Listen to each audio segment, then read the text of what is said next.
Celsius energy drinks. Red Sox wound up with 2 losses in 3 games in San Diego over the weekend, thanks to a 6-2 defeat at the hands of the Padres yesterday afternoon. Luis Arraez drove in a pair of runs for the winners, and Brian Bayo gave up 5 runs in 5 2/3 innings to take the loss. 2 blue singles, ground balls, and I single. Then in the 6th, kind of like slow to the plate. They steal a base. We have to be better in that aspect, but I think overall a lot better what the line is going to say. Alex Cora's team is now a game behind Seattle for the top wild card in the American League. Garrett Crochet pitches in Houston tonight.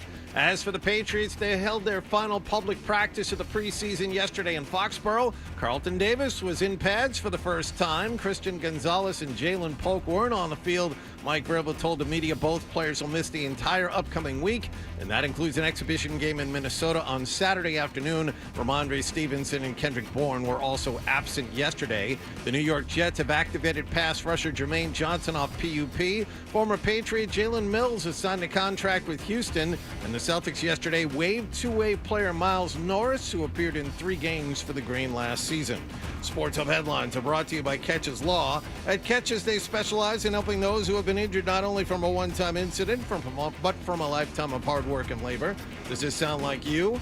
Visit CatchesLaw.com. I'm John Wallach on Boston's Home for Sports, 98.5 The Sports Hub. Your next update at 6:30. Pat's training camp is coming, and we'll be there to bring you every drill, every scrimmage and preseason game as the Pats get ready for a new season of football. On your home for all things Patriots, 98.5 The Sports Hub. Ladies and gentlemen, I need all of you to stop what you're doing and listen. Toucher. They love the show. In fact, they said, Fred, you're the best. And Hardy. Who's Taylor the originator? On 98.5. Hello. Hey there. Aloha. Bonjour. How are we doing? What? I'm an animal. Can we use this for the radio? No, Nick, with your drinking at noon on Mondays.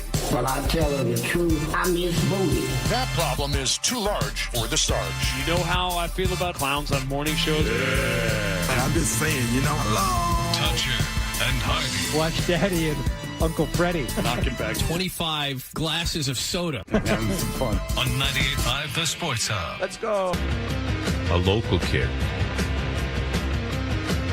Jesus. Hey, good morning, everyone out there. Yeah.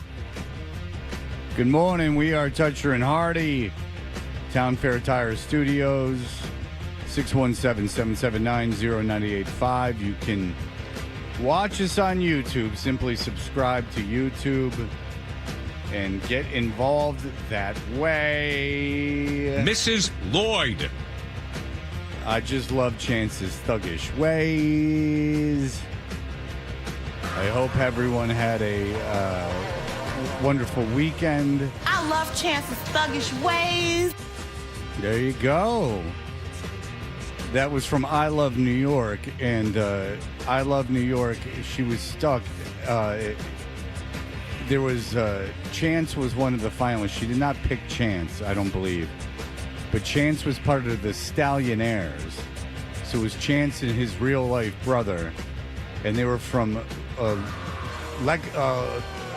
Lexington, Kentucky. And where horses run free. It's a big horse town. Oh, yeah. And they... Chance was like kind of the hype man.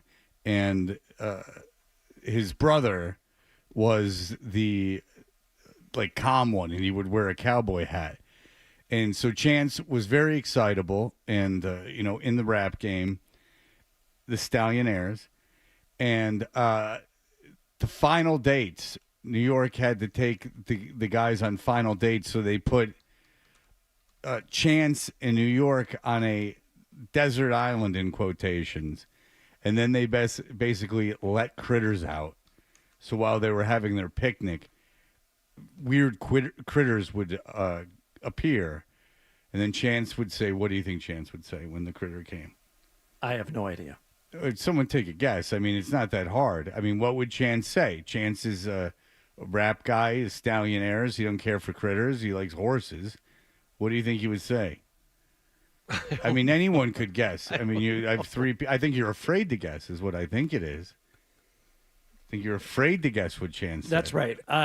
Please remove this fear and just tell me the answer No. to this thing that I don't care about. All right, what would you like to talk about? I love Chance's thuggish ways. What did he say? You just insulted me and you don't care, so I won't tell you. Oh, no. I mean, you could take a guess and be right. That's all. Get these critters out of here. You wouldn't say critters. He didn't say the N-word, did he? Nope. I wouldn't have brought it up if he did. He's black, but I wouldn't have brought it up if he did.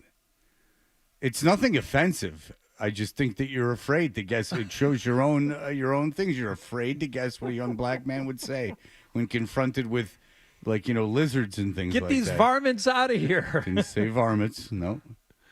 Do you have the thing of the guy from Kansas City who's afraid of the horses? Oh, is that Eric Allen? Eric Allen. Is that Eric Allen? Because there goes that horse. Because you've heard that. No, he goes, there goes that horse, and he says something else. He goes, oh no, I ain't messing with those horses, and that's what he said. Oh no, I ain't messing with that. I ain't messing with them lizards. That's what he said. Wasn't hard. Would have gotten it. That's what he said? Yeah. Oh no, he stood up and went, oh no, I ain't messing with no lizards. Who's the horse? No, that's hard. That's a Crash. Crash was excited to see that horse. Let's all love this horse. Let's all love this horse. Let's all love this horse. Let's all love this horse. See? Yeah, Eric Allen was on the field with Kansas City, and they were at Denver, and someone, in Denver, they ride the horse around, and Eric Allen did not like that. He don't mess with the horses. He was being mic'd up for the game, and he did not mess with the horses. It's tough because, you see Denver at least once a year, It's not like you can avoid it. So despite your guys' lack of interest, it would be funny to talk to someone from VH1 that was a producer on I Love New York just to say what gave you the idea. Because earlier in that season they had, what was it, Midget Mac, and he couldn't swim. So, of course, they had an activity in a pool. Just so they could see Midget Mac, flail and struggle. So, they put them on an island, and they probably coached them a little bit too. But then they put, different kinds of big lizards, and then they let them out, and then they would film their reactions to them because they knew certainly Chance would not like that. That seems borderline irresponsible. Well, the Midget Mac thing's kind of sad. It's like looking back, that's sort of mean. Yeah. The Chance thing is just riling them up, like they knew what they were doing, and and Chance in New York knew this weren't really going to get married. This wasn't a bachelor where they actually convinced them they're going to get married. But I believe Chance was legitimately upset with the lizards. Yeah, that much I believe, and they were setting them up. Yeah. Now they weren't dangerous lizards; they were just lizards, and they weren't even that close. How big were the lizards? Like let's say a foot and a half long. Oh, all right. Yeah, so not like a tiny little guy. It was no, but that would have upset him too. I have a feeling, but they were gradually getting bigger and bigger as they had their picnic. It was not devised as a way for them to fall in love and have a nice day. It was devised in a way to get Chance all up on his feet, because he would stand up when he would say he wasn't messing with. Oh no, he ain't messing, and then he would run like a few feet away from what it is. I forget what they call those things, but it doesn't matter. But the lizards, they can kind of stand on two legs. Gecko, yeah, like a gecko or something else. The tongue comes out, like the whole thing. Oof. Yeah. Oh hell no, they go that horse. I don't with that horse. Yeah. Yeah. I think you said I don't have with them lizards too. Yeah. Where did this take place? Where were they doing it? What, on I Love New York? Yeah. Oh man, it wasn't like they didn't go like, oh, we flew the crew to Aruba. I mean, they it was like something around the corner from out in Florida, right? Yeah. Yeah. Like if it was shot in Florida, then it was in Florida. If it was shot in California, it was in California. They didn't fly them anywhere. Yeah. So some of these lizards, the basilisk lizard is known as the Jesus lizard. Oh. Because they're very light and they can get up on their two legs and run across the water. All right, that's That's freaky. Well, it's sacrilegious if you ask me. I don't care for that. No. Well, or is it a tip of the cap to the J-Man? Yeah. It's like, because you're saying that Jesus, you're saying he indeed walked on water. Sure. You know what? I looked at as a nice compliment, because they're not saying the lizard is Jesus like in any other way except that it walks on water, and thereby it's substantiating that Jesus walked on water. There you go. Better band, Jesus Lizard or the Jesus Twins? Jesus Twins. Oh, Jesus Twins. Feel my ubiquity. Jesus Twins. And I'm not, and that's, as if you gave me a chance to listen to one of those bands, I would listen to the Jesus Twins. Unironically, too, even though they were terrible. All right. We have later this show audio from Charlotte Wilder. She has a podcast that's out, and right now is her big moment. She has been on the show before. And extended period of time. Yeah, I was not here when it was the extended period of time. That was That's a while ago. It's just a guy staring into working another, some things out. Doing whatever he needed to do. She sat in for a full hour, if I remember correctly. I think you do remember correctly. Yeah. Now, remember, I was not here. Now, Charlotte Wilder, I think, is talented. I've been on while she's been on before. Yes. But she has a new podcast, whatever. But I reached out to her on Instagram. I went so far as to follow her on Instagram and reach out to her. I feel better because she hasn't seen the DM. Okay. So it wasn't like she saw it and didn't respond to me, which is very rude. That has happened to me in my past. I see someone's seen it and they don't respond. And I think, especially when we're both blue check marks. Of course. I mean, now we're working with blue check marks. There's a certain code that's involved once you get the check. Plus, she knows who I am because she's been on the show and, her relationship with some other people that have been in the universe. Like, she knows the show. Now, she might choose not to do it. She might have heard terrible things about me. And that I would understand. But I would like a response. No, I remember she was the one who did that in-depth interview with the Fish. Jeff Fisher went ATVing with Jeff Fisher at his ranch or something like that. Yeah, she kind of gets it. She does interesting stuff. So she's obsessed with Bill Belichick and Jordan Hudson to the point where she went to the Miss Maine contest. Yep. And not to give everything away, but Jordan Hudson one Friday evening called her very upset, and then they talked for something like 5 hours over the course of a few days, and Jordan would cry. She compared herself to Taylor Swift's PR person, and then she kind of agreed, in Charlotte Wilder's opinion, to do her show, and then backed out. But it sounds like Jordan does have her finger on the pulse of public relations. A lot of people cry usually when they're talking to you, a would-be host of a show they'd be on.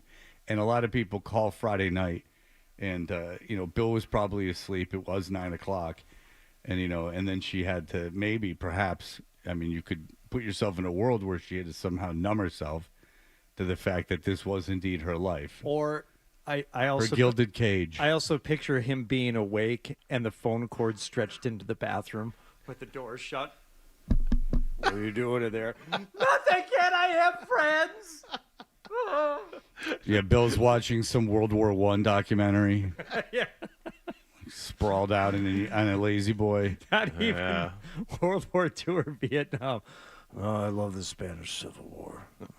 He's got his Navy shirt on so he can cosplay that he was in the military. Something he easily could have done. All he would have had to do is enlist. Yeah. But he chose not. He could have been an officer. He had the college degree. He could have gone right in as an officer. Could have gone to OTS. He could have gone to officers training school. That's what my dad did. My dad went to officers training school. He went through and he got out. And they said, oh, no, you're physically effed. My dad was the one guy that wanted to go to Nam. And they wouldn't let him in. He wanted to go. He goes, if I'm going as an officer. I'm not going as like an infantryman. I'm going to go in as an officer. So he went through all the exercise to go to officers training school. He finished it. And then he went to enlist. And they were like... What was wrong with his body? Remember, this was the 60s. So, oh, man. It was vision. But guys with glasses were Nam. Flat feet?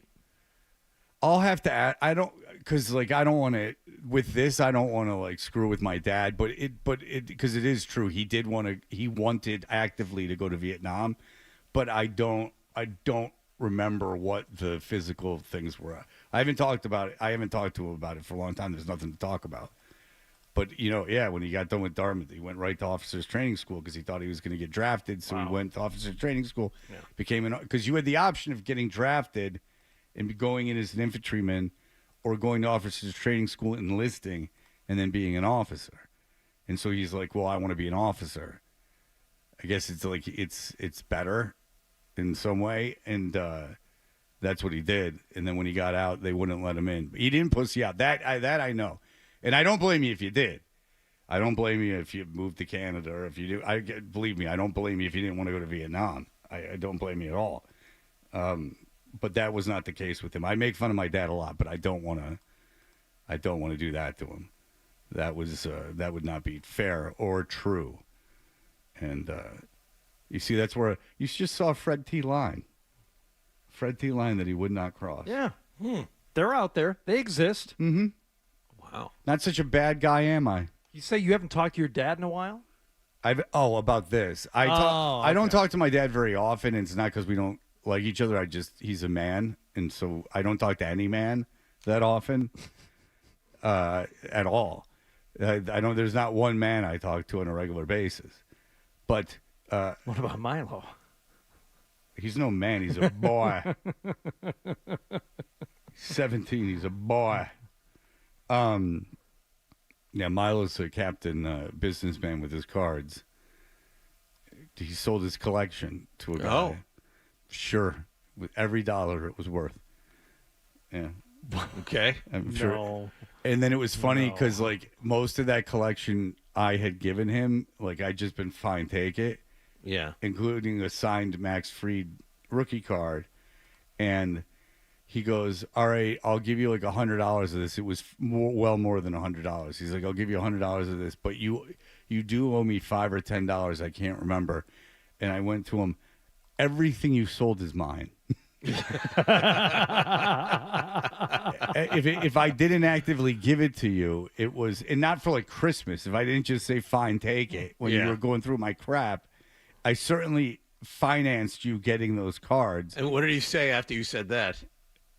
Was there a comeback, or did he just politely wait? No, Oh, yeah, that's right. I think he did the math and realized he was lucky getting away with the $100. You know what? And of course, you can have that conversation, into not even the strictest, just the most basic legal terms. If we're talking about ownership here, then yes, it is yours. But I remember doing the same thing when I was a kid with either a bicycle or drums or something, and I sold stuff that it's mine, right? Of course it's mine. That's my bike. Those are my drums. Mm-hmm. I can sell that. I can swap that. I can trade that. I hadn't paid for them, but were they gifts though? No. Okay. Because with these cards were legitimately like he was just going through stuff of mine. It went, blah, blah, blah, can I have it? And I went, yeah, no. It's a little different. No. If I would have given him, like, for Christmas, like, a box of cards or given him a card, that's his. Yeah. I'm not going to, obviously, I'm not going to be a you-know-what giver, according to Seinfeld. Right. But let's smoke him peace pipe. Exactly. And then Kramer's in the back making all kinds of nonsense. But no, I'm talking about literally like he was going through my things and maybe even without asking took a few things. Nothing incredibly valuable. I went through my cards because I made that big $5,000 sale. I went through my cards to see if I could sell something else, and I was very disappointed. Maybe Acuna could not get hurt for a little while, and that might help things along. 2 Acuna cards are like unbelievable. Rookie cards with signed and memorabilia signed cards and stuff. And now is not the time to be selling them. At one point they were like well over $2,000, and now they're like $200. Gotta hang. All right, but I've mailed the card to the authenticator, the J.J. McCarthy card, and now it is sitting in Santa Barbara, California. I will be paid as soon as it's authenticated. So everyone, get off your high horse. What's your guess? 8, 9? What do you think? What? You're not having it graded. You're having it authenticated. I'm sorry. Oh, no. If I got it graded, I would have sold it for more. And apparently I made a mistake in the listing, too, and I could have gotten more money if I would have done the listing correctly. But live and learn, fellas. The high-stakes world of sports cards is, you know what? You got to take your licks. That's all. All right, so we'll be back. A lot happened over the weekend. We can discuss it all in just a moment.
Hey,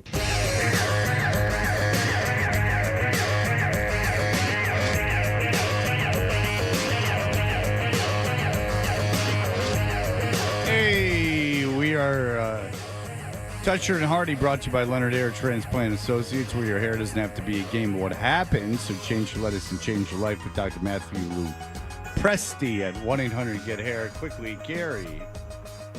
Gary, go ahead. Brady, what's up, buddy? What's up, Gary? A couple things. It was Eric Berry, not Eric Allen. Okay, that's that more on that's more on John than me. Go ahead. Typical. Yeah, typical. And then the second, and I didn't serve, but I think you're referring to OCS, Canada Sea School, versus OTS, which is specific to the Air Force. Okay, wait, what was the acronym you used first?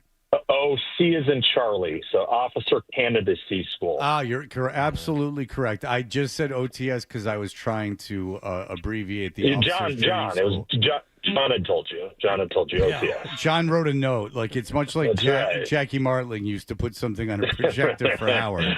He flipped it over. He set you up. Yeah, exactly. All right, have a good day, boys. All right, thank you for the information. John, you should apologize for both the Eric Allen, Eric Berry, and I did already. No, I'm having another conversation with him. He's telling me to read the sponsorship like a fool because I already did. Yeah. Just apologize, John, and that way we can get on with the rest of the show. I feel terrible. I really do. Now, again, that's not an apology. Gaslighting. Yeah. Just apologize. No, I refuse. Not going to happen. If anyone should this apologize, grinds the show to a halt right here, then so be it. Not apologizing. Adam just said read the sponsor, and I'd already just read the sponsor. Hardy, what is it with this ragtag bunch? Romper Room Radio. He's got his Ice Cube shirt on, Adam. He's obviously very angry at the police. He wants them defunded. That's the first thing. All right. Go ahead. What's happening? Red Sox. So much for your Red Sox. They're so good now. Things didn't get off to a great start. To left center field, and on the run is Duran. Not going to get there. Luis Arise driving in a pair. Arise driving in. Don Orsillo, ladies and gentlemen. Good to hear. Oh, is that That's Don Orsillo. That's Orsillo? John reached out to him to see if he'd do the show. I did. What do you say? Never heard back from him. Oh. Hold on. Let me hear him again. To left center field, and on the run is Duran. Not going to get there. Luis Arise driving in a pair. And he's got better mics in San Diego. You know what I think Luis did? Arrived with that hit.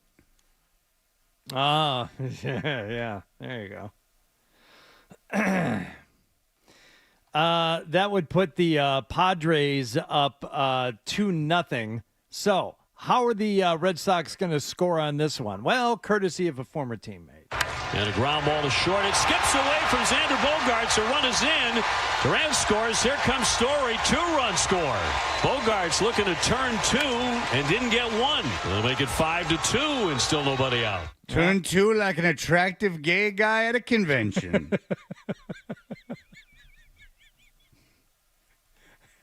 At a Twins convention? Thank you for punching it up. The next time I'll do it like a gay, attractive gay guy at a Twins convention. All right, so the Sox will get on the board there in the 7th and then load up the bases for Roman Anthony coming to the plate. What you got, kid? Go ahead, run representing. This is loaded as Morejon ready to work here to Anthony, top of the Red Sox order. Strike 3, got him. The party's on. Anthony strikes out, leaving him loaded. You talk about a big moment for the Padres and Morejon. He got on the horn. He called the cops. He says, there's a party going on. I want it stopped right now. Oh, Jesus. Yeah, maybe not such a great color guy. Well, you don't understand, John. You see, the Red Sox were having a party with the scoring of the runs and the loading of the bases. Oh, my Lord. And the metaphor is that there's a party going on the street. Instead of calling the cops, you call the bullpen. Okay. And you get a different pitcher in there. Thank God you're here. Okay? So now it's cool. Now you get it. Oh, my God. Alex Corey, you left the bases loaded in the 7th there. Sadan got a good pitch to hit the first one. He was a little bit early. Hit a foul. Toro fought the at-bat. Backdoor slider to get him. He did what to the at-bat? I hope it was consensual. The foul. Toro fought the at-bat. Backdoor slider. Fought the at-bat. Toro fought the at-bat. How do you do that? Fought the at-bat. Is it like the batter's box? Did you make a hole in it? Toro fought the at-bat. Backdoor slider. All right. To get him, and then, they brought the lefty. The kid put a good at-bat, but we weren't able to put the ball in play before two outs, and we didn't score. Yeah. Okay. That's excellent play-by-play. All right, so Sox drop a couple. It was bound to happen. It wasn't going to go on forever. Good news is nobody else really surging right now. Well, the Yankees lost yesterday. Seattle's surging. Seattle's lost one game since the trade deadline. They've won 7 in a row, and they are the top wild card right now. I have a question for you, John, since you follow the game closely, and an unsarcastic question. Who's MVP of the American League? Ooh. Right this second, Cal Raleigh. Okay, over Judge. Yes. And Judge has got like all-time historic numbers. He does, but he's been hurt. And I think at the moment, right this very second, Cal Raleigh has 45 home runs for a team that's surging like this. Okay, so this point that they're surging. I'm not saying he's far and away better. No, it's close. I asked you because there's an actual debate, so calm down. He's got 45 home runs, 98 RBIs, but he's hitting 247. Now, Judge, on the other hand, is hitting 337 with 37 home runs and 86 RBI. Now, the question would be this. If Judge's MVP as we stand right now, I would think, if they not in your opinion, but that's a valid opinion. I'm just saying if it was to be right now, I think Judge would win pretty handily. But if the Yankees, who are spiraling, do not make the playoffs, it's not supposed to matter. It's an individual performance achievement. Cal Raleigh, I believe, should win the MVP. Yes. And the Yankees are a half a game up on Cleveland at the moment for that last wild card. Yeah, of all teams, snuck in. Texas is 2.5 back. They've stumbled the last week, but yeah, there is a very real possibility that the Yankees won't make it. And my theory on the MVP is you need to be in the playoffs. If you're not in the playoffs, your numbers have to be so far and away better than everybody else to get it. Like, I remember A-Rod, when he was in Texas, had 50 home runs and drove in like 140. Texas was nowhere close to the playoffs, but A-Rod won it that year because his numbers were so unbelievably good. Judge has been hurt. He's not playing the field right now. He just came back, and he's still not playing the field because his elbow is shot, or at least hurting badly. So right now it's Cal Raleigh. Am I mistaken? Did the Yankees lose? No, they didn't. Okay, never mind. Forget it. Forget it. Okay. Just forget it. Well, they lost 2 or 3 to Houston. The Sox visit Houston starting tonight. And Houston can't win. Garrett Crochet pitching tonight. Yeah. And Seattle, I think, is a half a game behind Houston for the division lead at the moment in the West. So these games mean a lot to the Astros. Yeah, and Bregman all excited about being there, and also excited about what's at stake. I think it's going to be great. I think 2 playoff teams getting after it, so I think it's going to be a really good atmosphere for sure. Oh, he does sound excited. So there you go. There's your Red Sox. By the way, what'd you make of those Padres unis? Which ones? Friday. Oh, the City Connect ones. Yeah, City Connect, mint, green, and pink. The Savannah Bananas. I think they sucked. I think they were terrible. Holy I hated them. Crap. I like the ones they were yesterday. Yeah, it was good. They were the camo fine. ones were great. They were fine. But they were sharp. You thought sharp as attack. I was looking at it. They were like Marlins-esque from not recently. That's the thought I had. Is like, why would you use that color scheme in San Diego? That's a Marlins color scheme. The City Connect thing can be confusing at times, where there seems to be no color connection at all to any of the team's primary hues. Well, if you saw the City Connect Red Sox uniforms, you would think that. But yeah, I have for the last two. Like I understand the Marathon Monday thing, but again, those aren't the Red Sox, any of the Red Sox primary colors. It's just, I don't understand why these teams can't work with their primary color palette to come up with these City Connect. I mean, it does infuriate me too. But why does they have to work with their primary color palette for the Red Sox City Connect? There's a reasoning behind their colors. There's the Marathon colors and the Green Monster color. Both of them, yeah. Sure. So this isn't a stretch. I like them both. Yeah, I do too, actually. I think they're very good. All right. Well, listen. So there. We'll have to get someone in here from Vogue and have them sit down with you guys and hash this out. All right, Hardy, what else happened? FedEx Cup playoff, St. Jude Championship. Yeah, we unfortunately only saved about 90 seconds for this, but what a playoff. Yep. Yeah, that was something. First birdie in the third playoff hole.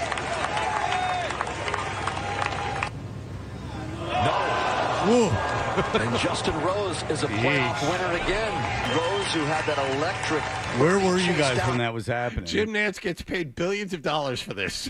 On my couch enjoying a nice glass of soda, and I was really into it. I was texting multiple people about watching Tommy Fleetwood choke it away again, not even make the playoff between J.J. Spawn and Justin Rose, who ends up winning there in Memphis. Yeah, I was standing in front of Miller's Hardware. They had it playing in their window, and I was walking by, and I had the gang stop so we could see. On the Solid State? Yeah, exactly. And I was standing there, and I had the gang all stop so we could really take it in.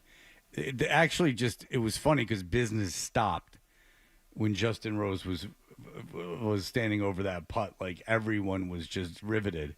It reminded some old timers were comparing it to D-Day, like looking at the ticker tape as it came out at the newsstand. Yeah. Justin Rose makes up that 3-shot deficit over the last 5 holes and gets the win. So there you go. We also have some Joe Mazzulla news that we're going to get to here, and we'll be talking a lot more about the Patriots preseason game number 1 from Friday night. Yeah, we just had to get the FedEx Cup stuff out of the way. I did it in a mercifully short amount of time. Now we've stretched, and now we can get into the lesser things like the NFL. All right, we'll be right back. Here are the headlines. 98.5 The Golf Club.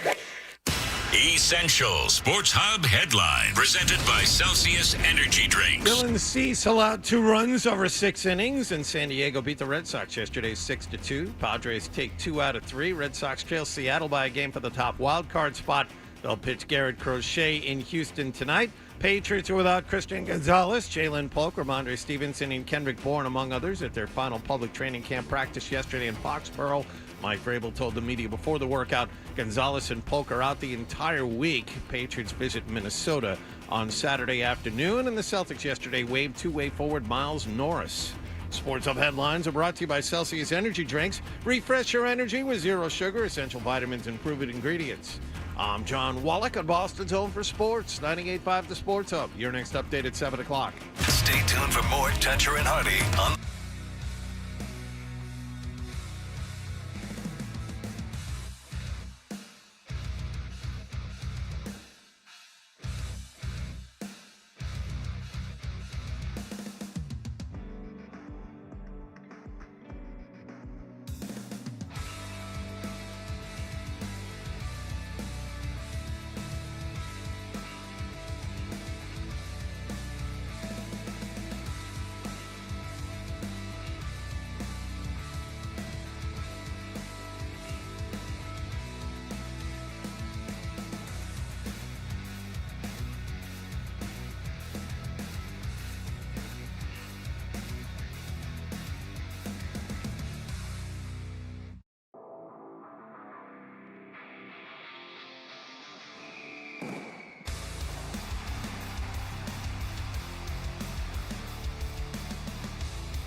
option. No head coach likes to go into the quote-unquote walk year of his contract, especially the way the team is looking right now. So my bet would be it was 1 year plus an option, so Brad just tore that up and made sure he was here long term. Okay. So Chris Forsberg weighing in on this from NBC Sports Boston had this to say about the situation and specifically what Brad Stevens thinks about it. All right, Brad Stevens will not take a day off in August. The Celtics staying busy, signing Joe Mazzulla to a long-term contract extension that they announced today. What's interesting to me is that Brad come out over the summer and said that Joe had multiple years remaining, but further sign of them locking up Joe and wanting him here long-term and believing that he is the guy to lead this team forward.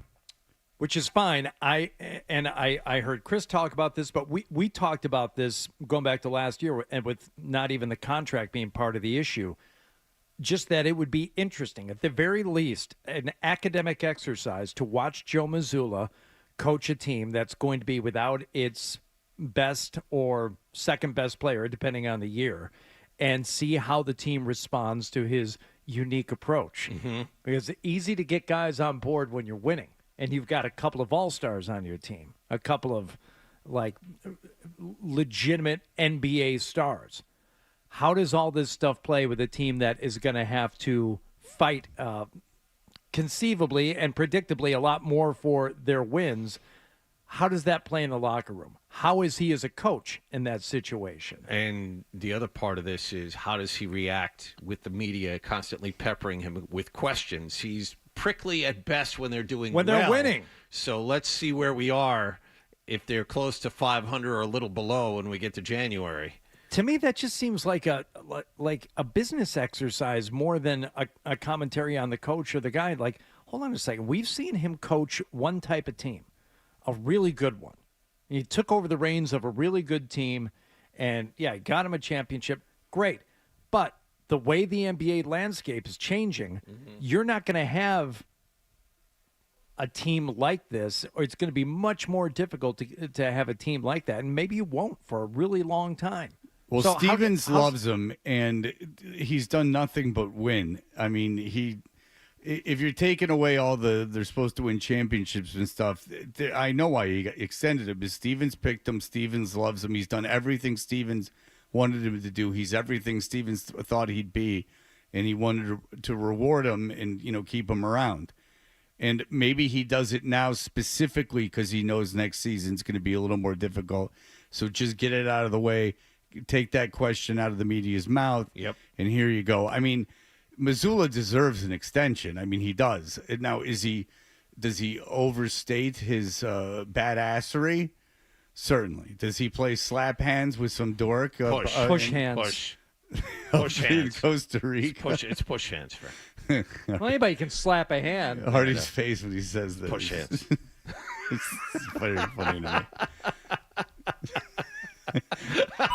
That's like slapping is checkers. This is chess. Yeah, exactly. Yeah.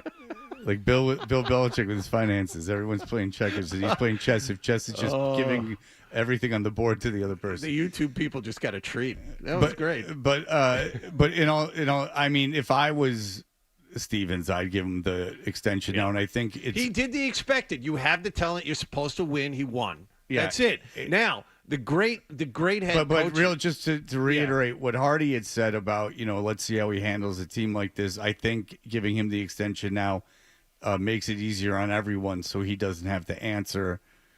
There's not going to be this is Mazzulla coming back, right. This also shows Brad Stevens is willing to ride through this season. The other part of it is, even if the Celtics don't play well, and odds are they're going to take a significant step back considering all the moves that they've made, that doesn't really make the measure of Mazzulla as a head coach or not. You have to be a great head coach and have the horses to win. Like, the best head coach of the last 25 years is who? Greg Popovich. And how's he been the last 5-10 years? Not great. After he lost Tim Duncan and lost David Robinson and lost all of the talent on his roster, they've had high lottery picks. So I mean, Mazzulla is going to take a step back, but that doesn't necessarily mean he's a bad head coach for this organization. No, That's all I mean, I'm saying. I think anyone in this room would have re-signed him, especially his good friend over here, Hardy, who was with him one time when he just ordered the menu. Yeah.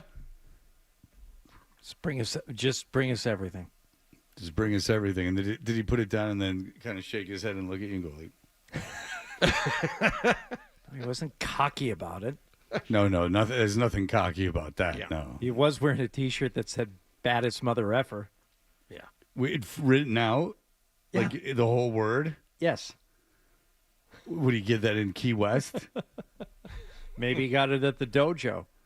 Yeah, I mean, because that you might as well just had. Did he have a mug that said "World's Greatest Dad"?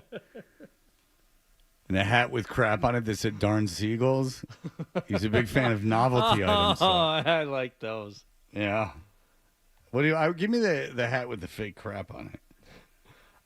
Milestone in a couple of milestones in Major League Baseball. There was a number 3,500 strikeout. Did you hear about this one, John? No, this one slipped past me. I'm sorry. Oh. Oh, is it Kershaw? Verlander. Kershaw just did it, I think. Was that 3,000 for Kershaw? Oh, okay. Yeah. It might have been. Again, 3,500. I missed this over the weekend. But also, I haven't really thought of Verlander this year. Who's he pitching for? Giants, right? Yeah. Yeah, he's like 2-8, Fred. He's had a horrible year. Well, he's my age, so that probably makes sense. But also the other milestone, the first female umpire in a Major League Baseball game. So she was over at third, I think, in the first game of the set, and behind the plate yesterday. So more history today. Joey Wentz is ready. We hope you're ready. And here we go. Joey Wentz likes that first call from Jim Powell. Yeah, he'll take it. Yeah, she called a ball a strike, and a pretty significant ball a strike. But look, she was nervous.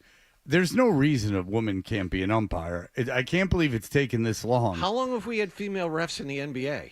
And that would be more difficult, there's no reason women can't be refs in the NBA. The idea that this is a first, I just thought there were female umpires. I just always had thought so. But it's so strange. I mean, you look back 20 years, we've had female refs in the NBA. Well, it's been a long time. And there's female officials in the NFL, which again I think is more. You would make the argument that would be more of a masculine thing, even though I think women are completely capable of doing any of this officiating. It's officiating, for Christ's sake. But baseball especially, that women would be perfectly qualified to do that. It's just It's just a matter of vision, positioning, and knowledge of the game. I mean, why would it be an advantage to have a penis in that? And look, I don't watch. If you want to counter, I don't watch the WNBA because why would I watch people that are infinitely worse than the other pro products? So I don't watch MLS either. Well, I don't watch any soccer, but I wouldn't. If I did, I probably wouldn't watch MLS. But my point is this, so I'm not white knighting for anyone because I hate when people do that. My point is this, though, is that there's not a reason that a female can't be an umpire. That's ridiculous. That it took this long is insane. If anyone wanted to be one, now that's could be the problem is no one's wanted to be one. Now, if you ever wanted a reason to stay off of Twitter, Fred, I have it here for you. Well, I'm off Twitter, but that's yes. good. I said to stay off of Twitter. Like you're not. Maybe I'll dip my toe back in the water. Sleeper MLB tweeted the first pitch with Jen Powell as the umpire behind the plate, and yes, it's a ball. She called it a strike. And then just kind of a fun comment right under it. They put she's going to make a perfect ump. Missing a call right away. Right. The first comment from I went back and checked this account. They tweet mostly baseball stuff. Sure, she might have missed it, but why is nobody mentioning the catcher intentionally moved his glove before the computer system even registers it as a ball or a strike? Plus, he is blocking her view for lower strike calls, so she will just have to guess on a lot of them. Holy crap. Is he saying because she's short? Oh, my God. Well, he's saying like that catcher like moved his glove. Oh, after wow, he framed a pitch? That never. And also, he's all like hunched over and blocking her view. That doesn't happen to anybody. So she's not Just her. He's not doing her any favors. Why is nobody mentioning that? Yeah, this catcher's trying to make everything look like a strike. Right. Oh, my How come no fool. one's talking about that? Yeah, this dumb fool. Oh boy. Holy crap. You know who is the person who tells me stuff about myself is on Twitter? Bob Bronson. Oh. He's a big fan of going like something happened and I'll be like, oh, what? Where'd you hear this? And he's like, Twitter. And I'll be like, oh, I don't care. I don't care. Twitter can my advice is no Twitter. That would be my advice to everyone. Yeah. No Twitter. Why? And think to yourself, why are you on it? I mean, if you there's something inside of you that gets off on just, commenting on, people's lives and stories negatively, and it somehow makes you feel alive, like that episode of South Park where Kyle's dad goes nuts, then you can do it. And he has the glass of wine and puts on the record and then just starts doing all the stuff. But if you're a person who doesn't have that particular mental defect, there's really no reason for you to be on there. In fact, articles, you can ask guys that write, creates no traffic to their articles. So there you go. Instagram. Now there's something where you get the guys who bring the boom, were at Yankee Stadium the other day with the Rizzler. All right, we'll be back in just a moment. Which one is the Rizzler? The little guy that touches his chin. Oh, okay. He's a big fat Justice. Whoa. What's his name? It's Big Justice. Okay. And AJ. It's a father-son duo. Big Justice is the kid. Baseball player, real good. The Rizzler is the kid he touches his face. That's it? That's his gimmick? Yep. It's like he's got Riz. Yeah, they're fun. And they have a song, Here Comes the Boom. That's what we do. Boom, and then if they'll put your product in it. Yeah. So what they'll do is they'll go like, Charmin brings the boom. That's what it does. Like, that's their product. That's how they do ads. Huh. And then I'll find myself, I'll be at the grocery store. I'm like, why am I buying so much toilet paper? All right, we'll be back in just a moment. Oh, we're so sorry to hear about your brother that passed away. He gets 5 big booms. You're listening to Toucher and Hardy on the Sports Hub.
The Sports Hub. Paisley Media Group Station.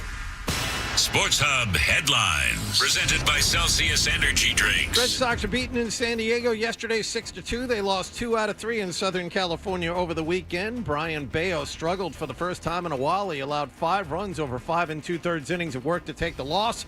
It's the first time he's given up more than 3 earned runs in any start in almost 3 months. It's also the first time the Sox have lost back-to-back games in almost 3 weeks. Sox visit Houston tonight. Alex Bregman will be playing his first game there as a visitor since he left in free agency. No, it's going to be great. It's going to be cool to be back in Houston, playing against a really good ball club, and look forward to going out there competing with the guys and trying to get some wins. Garrett Crochet will start. In Patriots news, they were without Christian Gonzalez, Jalen Polk, Ramondre Stevenson, and Kendrick Bourne, among others, at their final training camp practice in the public yesterday morning in Foxborough. Mike Vrabel told the media before the workout Gonzalez and Polk are both out all of this week. Patriots will hold joint practices with Minnesota on Wednesday and Thursday out there. They'll visit the Vikings for an exhibition game on Saturday afternoon. Big problems for the defending champions. Eagles Pro Bowl left guard Landon Dickerson had to be carted off the field yesterday, and the Celtics have waived two-way forward Miles Norris. Sports Hub headlines are brought to you by the new burgers at the 99, like the new Bourbon Onion Burger. Their half-pound 100% American Angus beef is sure to please. You gotta love the nines. I'm John Wallach on Boston's Home for Sports, 98.5 The Sports Hub. Your next update at 7:30. Here we go. Boom. I win. Kaboom. Yeah. Get somebody. Oh. We've got a passion for Boston sports. Get angry. 98.5 The Sports Hub. Half toucher. Dressed like a gorilla. Half Hardy. A big, beautiful ball of flame. And a whole lot of Boston sports. And I have had many offers to become an insider. He had Kendra in there a couple times. Very popular when Kendra's in there, and he had Jim Murray in there the other day. Correct? Yeah, Big Jim Murray and Felger, the off-air show where you can watch comments. Sometimes they work a little blue. Just sometimes, just with the language. Sometimes and Felger with the racial stuff too. Sometimes the subject matter gets they don't do a lot of non-sports on Felger Maz. I think they're doing a little bit more than they used to, which is nice. Probably not a bad idea. I enjoy it, but this is something that definitely would not have been covered on the air because it does go into one of those realms that the FCC still pays attention to, and they don't like too much talk of this. But Big Jim Murray felt the need to unburden himself from something that happened to him. This afternoon, after I had my protein shake and went to the gym, pulled into my spot where we live, and I shit myself. Mm-hmm. And where's the evidence? And I shit myself. Okay. And I can find this underwear where? Why was this not the lead at 2 p.m. when the show started? Why are we only hearing about this now? What machines did you use? Post-fecal release? Hello.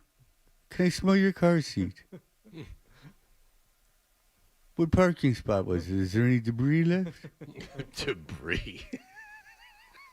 Huh. What? It's all science. This afternoon, after I had my protein shake and went to the gym, pulled into my spot where we live, and I shit myself. I'm ashamed to admit it, but I'm going to admit it because it happens. And because I used to laugh at my friends that would say this. One of my friends who... Hold on, back up. Your headline, you yourself today. Yeah, I myself Would today. you please back up and tell me when and how it happened? So I went to my Mondays and Wednesdays. I see my trainer, and I usually follow it up with a protein shake. Now, this protein shake that I get at this place uses this type of protein product. If you ever had a protein shake, it gets everything a little bubbly. I don't have a breakfast. My breakfast is an iced coffee and a Zyn. That's what I have, and I usually get my poop out then. That's how I snake charm out of poop. I've talked about it on this off-air show many a time. He does it here at the station like an animal? Because I got to tell you, there's never, it could be 5 o'clock in the morning. There's someone taking a dump in one of these bathrooms. I think this is before he ever gets here. He's talking about in the morning. In the morning, he gets up, his breakfast is iced coffee and a Zyn, and then that's when he does his business. That's only in the morning.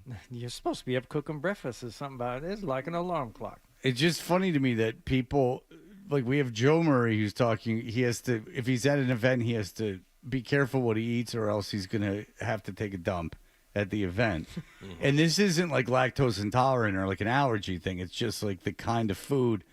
Like it just like he could eat 7 sausages and be fine, but if he's at the arena, that sausage is gonna make him take a dump.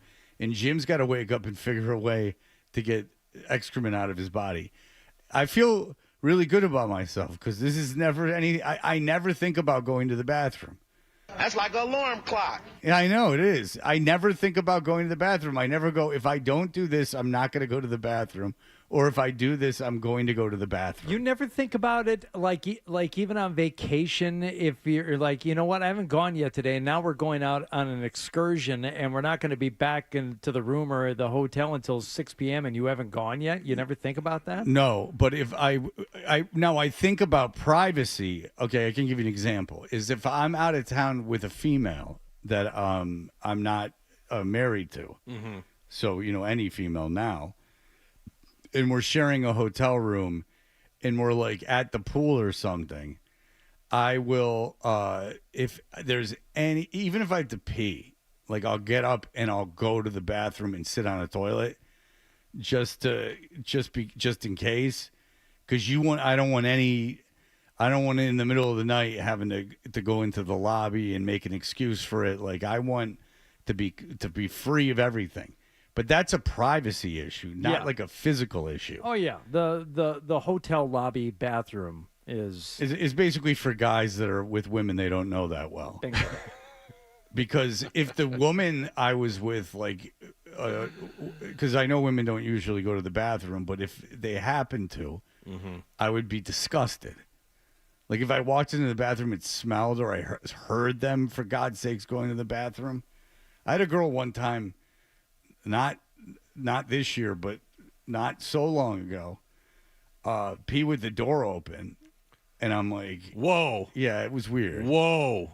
That's I don't care out for of that. bounds. That is way out of bounds. No, I didn't like that at all. I'm just getting uncomfortable thinking about that. It's like we've had sex like a few times, but now this is where we're at. Like I got to see you in this, like, and it was like in a weird crunched up position. Like it was weird.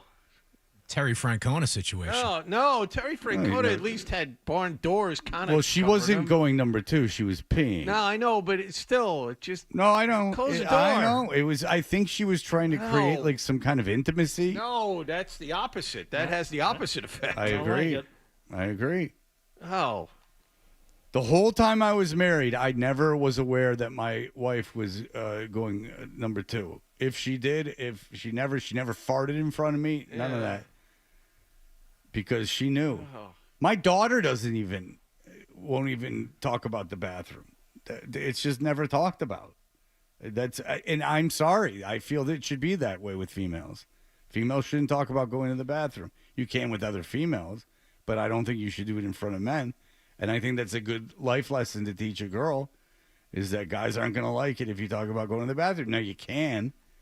I mean, there's nothing stopping you if you feel this is the way you want to. This is what you want to hang your feminist hat on. This is the hill you're going to die on.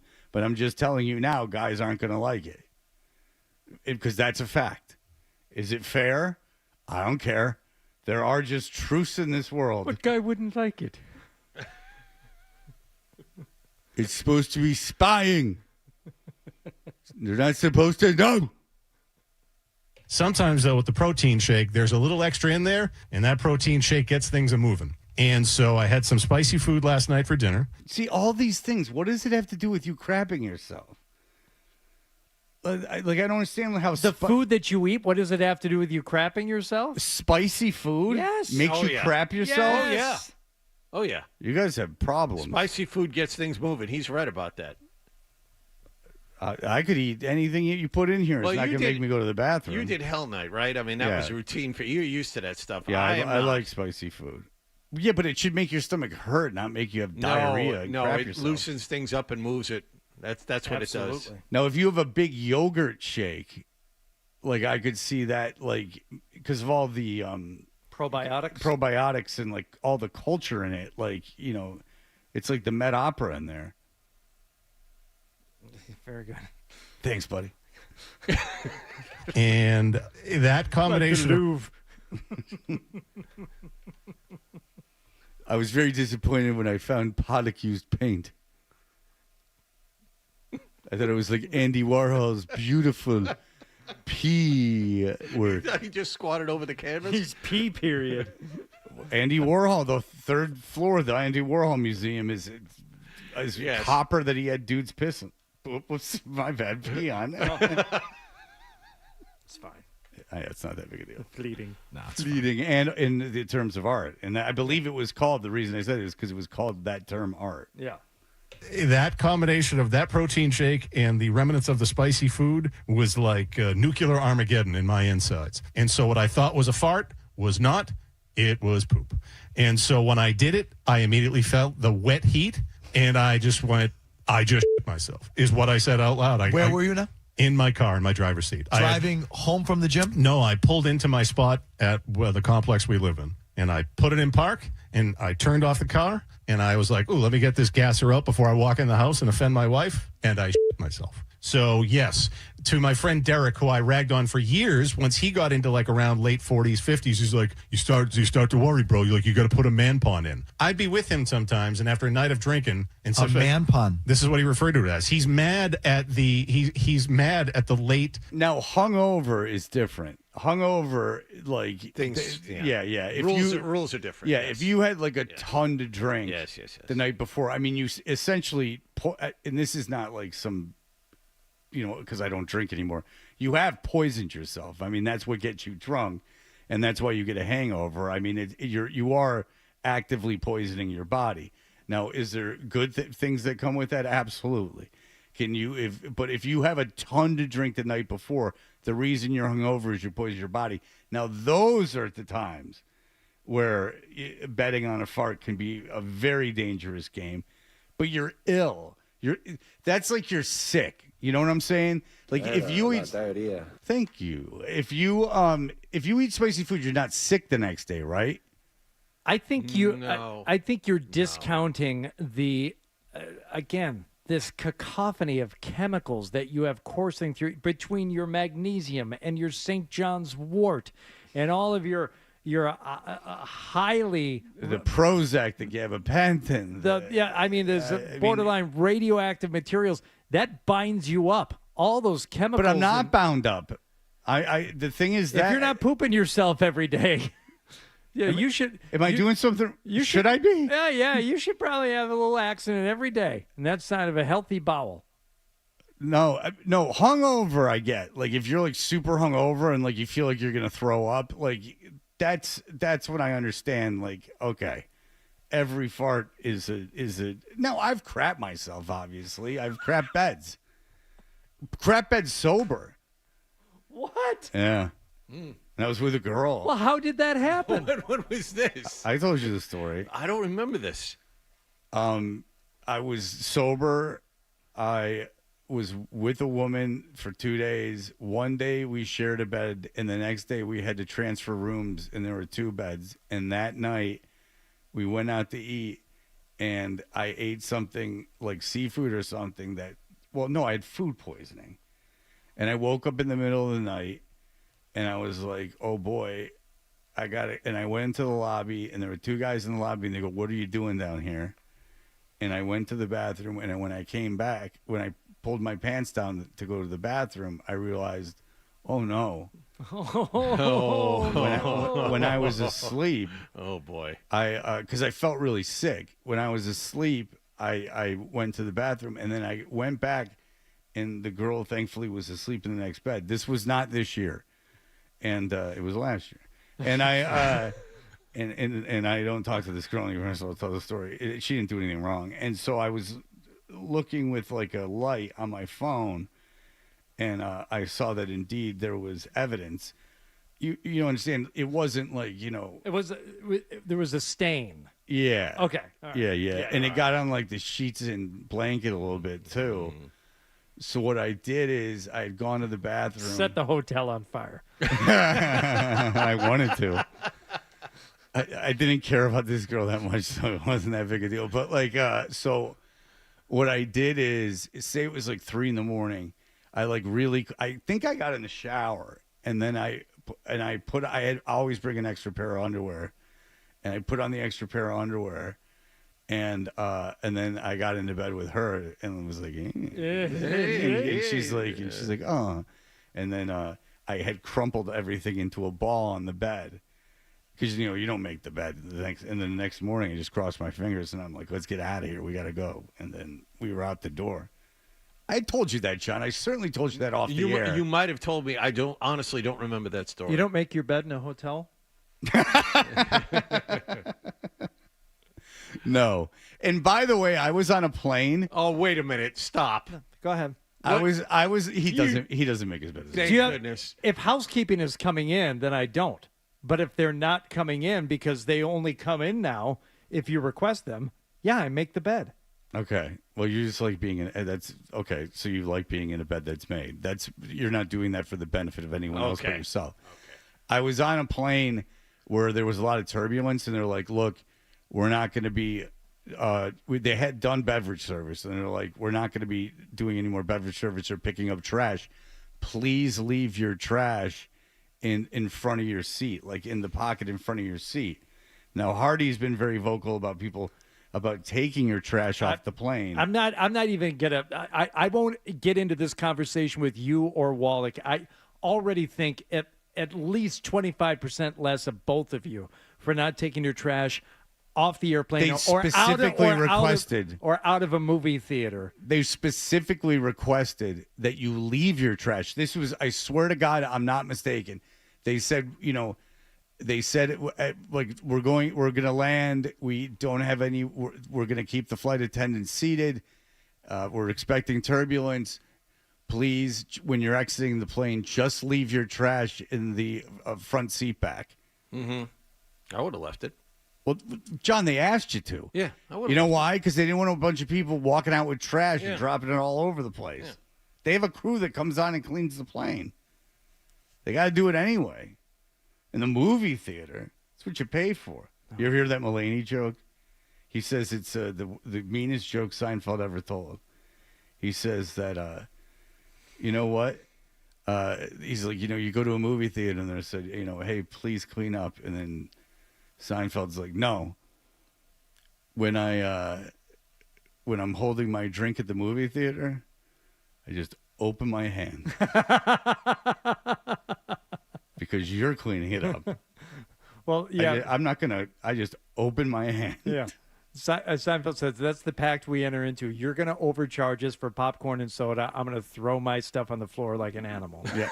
Nobody, he doesn't say throw it on the floor. He just says, I'm just going to open my hand. By the way, breaking news from Scott Zolak. He texted me, I've pooped myself. No kidding, Scott.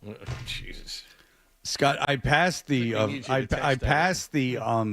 it's right by Camp Chickamee, and on the way to where my son trains, you pass by that apple orchard that he took. Honey Pot Hill. Yeah, Honey Pot Hill incident. Yeah, it's right there by like Sudbury and like Hudson and that stuff. Yeah. I passed by there. Do they sell pies?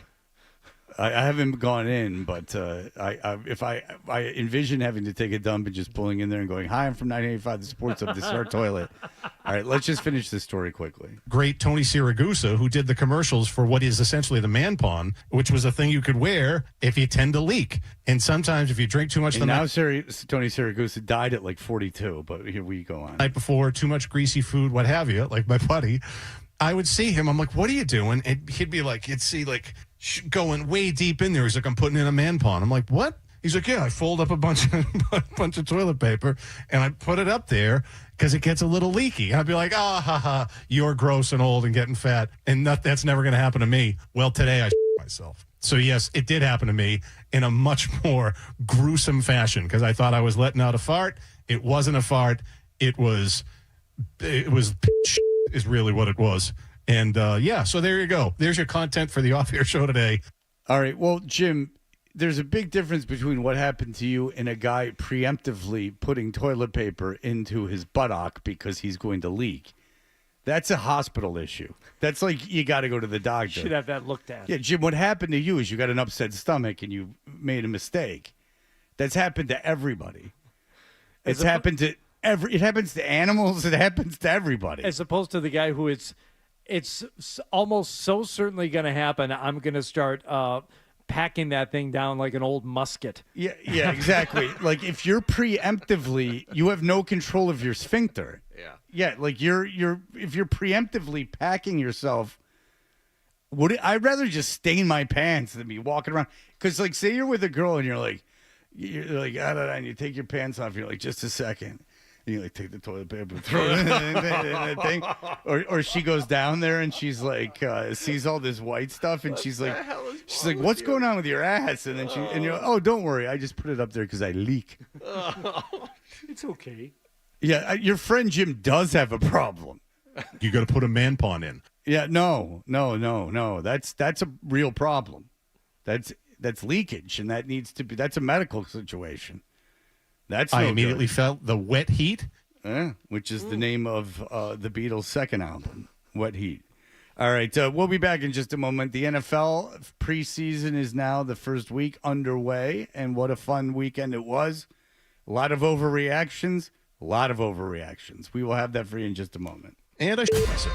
You're listening to Toucher and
Let's get back to Toucher and Hardy on the Sports Hub. Caleb's process.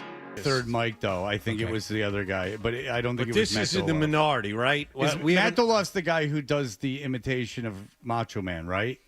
No, that's Sean Silver. Okay, so Sean Silver was on the show. It doesn't matter who it was. It was The fact that it was said. the fact that it was said that Unbelievable. that like the last game of the season against Buffalo. So now you're as good as Buffalo. Well, maybe not. They'll be playing for the division on that day. So maybe they won't be. You're certainly. Well, they'd be playing. The winner wins the division, I guess, is the idea. Yeah. Okay. Yeah.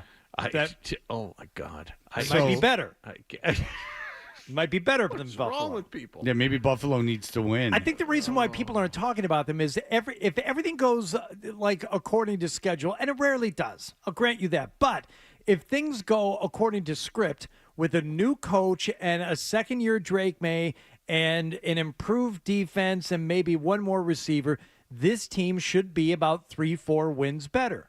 And when things go according to a normalized script, it's not going to get talked about. It's only if you're playing much better than you're supposed to, Commanders, Jaden Daniels last year, or things go south almost immediately, Aaron Rodgers and the Jets. Yeah. That's what gets people talking about your team when it goes a lot better or a lot worse than expectations. And there's nothing to indicate the Patriots will do anything other than you didn't learn anything. Improve upon last year and the year before and even double up their win total, which would be great. That'd be a really good step in the right direction, but it's not going to get people talking. I swear to God, anybody nationally who watched that game, anyone locally who watched that game on Friday and said, aha, that's a contender. I don't understand. You're talking a different language. You're watching a different game than I did. And I watched one play, as I promised you guys I would not watch the preseason game. But Did you stick to your guns on that? Absolutely. Not one snap? No, I saw the obviously 100-yard kickoff return, but other than that, no. I didn't watch one snap. I promised you I wouldn't. I saw That's Freaky good. Friday. Oh. It was on at 7:30. Did you at least see the statue unveiling? I saw the statue, and I don't know why Barry Sanders' statue out in front of Ford Field with him with a helmet on, him running the ball. You can make a lot of mistakes and still have it look cool. People that make statues, they insist on making a face. Now, they didn't put teeth, which we discussed is the hardest of all things to sculpt. Obviously, sculpting bronze is impossible. Yes. It's obviously impossible to do because no one's good at it. They all suck.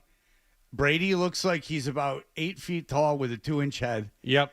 The face actually looks kind of like him, which is the biggest upset out of all of it. But it's just tiny, and it's not particularly attractive statue. Right. In fact, I was picking up my dog yesterday from the boarding, and a woman there is a fan of the show, and she's always really nice, and she says, like, hey, what do you the Brady statue sucks, huh? And I'm like, yeah, it's no good.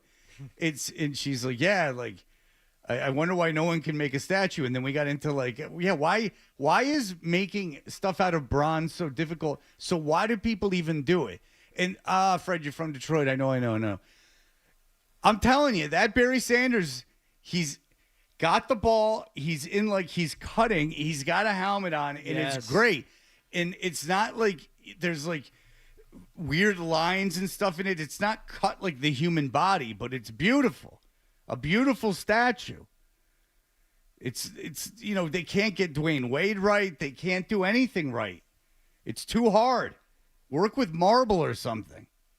And I was trying to explain it away with the small-looking head, saying like, well, maybe it's perspective because it's so tall and you're looking up at it. No. But you would think as a statue maker, you take that into consideration. Oh, we got to make the head 5 or 10% bigger than it should be because of the scale and the perspective that you'll be looking at the statue. Didn't anyone look at apparently it had been completed for a year. Didn't anyone take a look at it and go, you know what? Maybe you do the head again. I don't know that you can. Why not? Because it's bronze. It's not like you're just... There's no technology to cut through bronze that has been invented? No, obviously not. Okay, that's on me then. And I'll tell you something else. Brady doesn't care for the fact that it looks like he needs a Waken 180. I know it's got the pads, and they're trying to get the jersey right, but he looks a little thick in the middle. I think the head skews it. Yeah, the head is what's wrong with it. I mean, if you're not everything you said is valid, but that might be nitpicking. The thing is the head. It's too hard. It's obviously too hard. They tried. It's not like the guy didn't try or they half-assed it. Sure. But working with bronze has just got to be impossible. Yeah. Like you see from, hundreds and hundreds of years ago, marble statues that are beautiful, just lifelike. Even like ancient Egyptians, we're talking thousands of years, were able to create, facsimiles of people.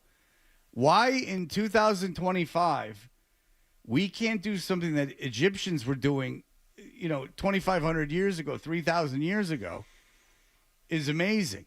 I mean, go to the Harvard Art Museum. They got stuff from BC sitting there. Better than that Brady statue. From the comic strip, BC? Yeah, they have a big ode to Beetle Bailey, but they snuck in some BC stuff, too. Oh, that's nice. Yeah. Lulu? No. It's Harvard. I mean, they're not doing Lulu. Plus, they got their financing cut, so all the Lulus they had to sell off the Lulus just to keep in business. So people were talking about the Patriots for the Tom Brady statue, but oh boy, are they talking about the Cleveland Browns? Oh, yeah. Shador, play fake, looking end zone, lofting back corner of the end zone, and it is caught. Touchdown, Caden Davis. And Shador Sanders has his first career NFL touchdown. Does he, though? Not really. Not really. No. Off a few guys, probably be bagging groceries next week. Pre-game. Or preseason, excuse me. Let's just get... I hate Shador Sanders, and it has nothing to do with him. First of all, did you see how he walked into the game? Yes! Oh, my God, yes. So he walked... Is he trying to get people to hate him? Maybe it's a Jake Paul thing. So he walked in to the stadium for a preseason game with an entourage. One guy was pulling a speaker with, like, neon lights that were flashing on it, and he had another guy with, like, a wizard stick. I don't know what the hell it is. I don't care what it is, but it was, like, some kind of staff that he was carrying, and to introduce him going in. Second of all, I saw the 2 touchdowns. He doesn't have a good arm. He doesn't. He just doesn't. And yes, you are correct. He was playing against Carolina, A, and B, Carolina didn't play any starters. I mean, for instance, they had Andy Dalton throw 19 passes in that game. Bryce Young played he had a couple of snaps. But that defense, Shador Sanders played 3+ quarters, right? Yeah. No, they had to play almost the whole game. Yeah, because everyone else is hurt on that team, and they're not playing Flacco. So now the conversation around him is ludicrous. You just start him. Just start him. You start him now. So now if you throw. By the way, his numbers aren't like great. He took 2 sacks, which is a big problem for him. He was 14 for 23 with 138 yards and 2 touchdowns. That's not like world-class, crazy-ass numbers, especially against backups. He didn't look fast, and he didn't look like he had a good arm. He's accurate, and no one doubted his accuracy. He's very accurate. In college, all the stuff you saw in college, he did last week. Congratulations. And you did it against low-level college players or high-level college players that aren't good enough. Congratulations, but it was the entrance that bothered me more than anything. I mean, you're a 5th-round draft pick. That's what you are. Yeah, the entire league passed on you 4 straight rounds in the draft. You're a 5th-round pick, and you're lucky enough you've been given a start because everyone's hurt in front of you, and you show up like Muhammad Ali screaming, "The champ is here." And by the way, what is wrong with you? And you have heard as well secondhand the offensive coordinator of the Browns is not overly wild about Shador's preparation and his knowledge of the playbook. He thinks he's his dad, or he acts like he's his dad. The problem was his dad was a top 5 draft pick that was widely believed to be the best athlete in his draft. Well, was a Hall of Fame player from basically the word go. You could make a debate. You could debate that Deion Sanders is one of the top 10 football players of all time. You could make that debate. Sure you can. He's certainly one of the top 10 athletes Sure of all time. Oh, absolutely he is. So, I So mean- his kid, who has done nothing, Right. who won nothing in college, by the way, did nothing in college, relatively speaking, to a lot of people. Didn't win a Heisman, didn't compete for a national championship, didn't even make the college football playoffs, is now acting like he is the best player on the planet. You may believe that down deep, but you don't show up with an entourage to your first preseason game, Or at least make it be funny.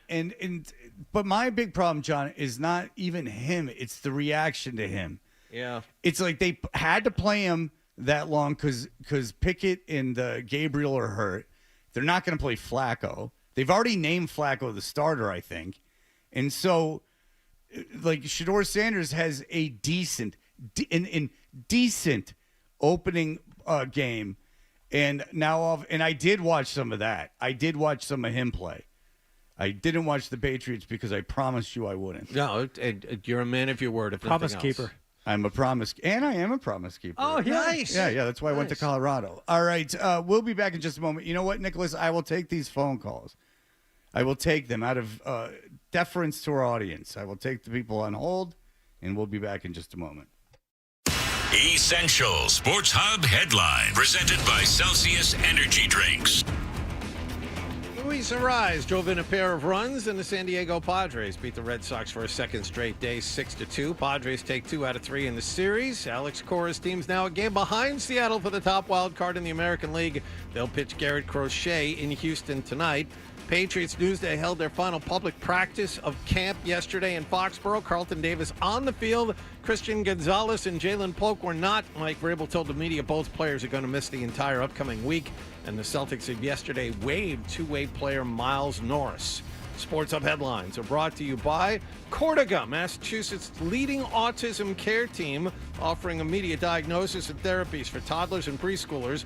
Learn how Cortiga can support your child's autism care journey at corticacare.com. That's corticacare.com. I'm John Wallach on Boston's Home for Sports, 98.5 The Sports Hub. Your next update at 8 o'clock.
right, we'll get to the Charlotte Wilder stuff about Jordan Hudson. And if you know Charlotte Wilder, please have her DM me back. I asked her to come on the show. She's been on the show before. I've never said anything. I racked my brain. I've never said anything negative about her ever. I'll reach out to her, too. We worked together at the Globe back in the day. Have you reached out to her yet? Not yet, no. When we tried to book her a while ago, I did. But I feel like someone here has better contact information than I did at the time. Okay. So, yeah. All right. Well, I would like to talk to her, that's for sure. All right, but we'll get to that at 8 o'clock. We were talking about the statue unveiling. The statue does not look good. It's not a disaster, but it's certainly not good. We have someone who knows about the process of making a statue. Hello. Is this Peter? Yeah. Okay, hey, I got that off. Good morning. Good morning. I got that off the phone, not the call screener, because Nick didn't. Well, he didn't ask my name, so there you go. Oh, and I hear he's very rude to the callers. But go ahead. He didn't really greet me. It was just like, "What's up?" So. Well, but anyway, he should be nicer so than that. I'm 99% sure that the process is they sculpt it out of clay first, then they create a mold, and they pour molten bronze into it, which even doesn't excuse how bad the head looks, because they must have monitored this thing throughout the process, and then somebody signed off on it. So, yeah, I think. But anyway, my guess is, Peter, once the bronze is involved, there's no going back. Like, you've invested enough in it where you're not taking away, because the Ronaldo thing, the Dwayne Wade thing, I mean, these are all terrible. But they knew it was terrible when they were unveiling it. Like, they knew that both those things were terrible, and they still unveiled them. So there's got to be – not everyone's blind. Like, I could see the artists getting lost in their own work and not having an objective eye. But once you see it, other people see it. They go, this is horrible. Now, the Brady statue's not horrible. It's just not good. It just isn't good. And, again, I go back to, David – hundreds of years ago, they were sculpting magnificent human figures with the utmost accuracy. And you go back thousands of years, the BC times, the Egyptians were working with whatever they had to get at least the same results. I would think that an artist, I just have to imagine bronze is impossible to work with. Because I have always liked the Barry Sanders statue, and even the face on that is a little weird, but it looks cool in person. The Brady statue's no good. The body's too big, but the body might be the right size. It's the head. Yeah, the body's the right size. The head is not. The head throws everything off. Yeah. Dan, go ahead. I had Brady's statue acceptance speech on, and I got to tell you, he is a comic. I don't know who wrote for him, but if you pull a cut of that speech, he is jamming in so many corny jokes. You guys could play a game called Will Dan Roach Laugh at It? It is really bad. Oh, yeah. Well, he took a shot at Jet fans. He said that now they got something to throw their drinks at. By the way, did you hear Dan Roach getting admonished by Mike Vrabel? I did. After the exhibition game, I did hear that. So and we can do this later if you want to. I have all the Brady jokes, and I do have Vrabel talking to Dan Roach. Just give me the Danny Roach thing if you got it, and then we'll go to break and get to our Charlotte Wilder extravaganza. If you have Dan Roach being admonished, which will be his second time, because he tried to land a joke with Vrabel, and Vrabel didn't care for that. So that's going on. All right, while you look, we always have Blind Scott to fall back on. Hi, Blind Scott. Hey, what's up? They have the Paul Revere statue in the North End. It's in Paul Revere Park. He's sitting on a horse. It's about 40 feet tall, but it's on a little plateau thing. But Fred, I got to ask you about this Freaky Friday. There was a book, Freaky Friday, by Mary Rogers, and then there was two movie adaptations where the Jamie Lee Curtis and Lindsay Lohan swap bodies. It was very heavily advertised as an event at Showcase Cinema. Now, did you attend the Freakier Friday event on Friday, and did you get anything, any souvenirs or anything? No, thank you. I did go to see the movie on Friday, but it didn't seem like any kind of premiere. And I got to tell you, Lindsay Lohan bounced back incredibly. Because, Lindsay Lohan during the Mean Girls period obviously was very, very beautiful. And then she had her issues with substances. Mm-hmm. And now she says in the movie she's 36. I don't know if that's her real age.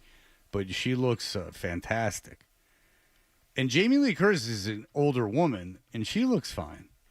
She's funny in it. You know what? Freakier Friday, you could do worse. Yeah. Than going to see Lohan's, Freakier Friday. Lindsay Lohan is 39 years old. Yeah, and she looks really, really good now. Jamie Lee Curtis, 66. Yeah. That's it? Yep. Oh. She's not dyeing her hair. Yeah, I know. All right. She's got a tote bag. She's going to the farmer's market at Cold Springs Park on Tuesday. So here's Dan Roach and Mike Vrabel after the game on Friday. I just thought on Drake's performance, and I'm sure the turnover probably annoyed you with what he did.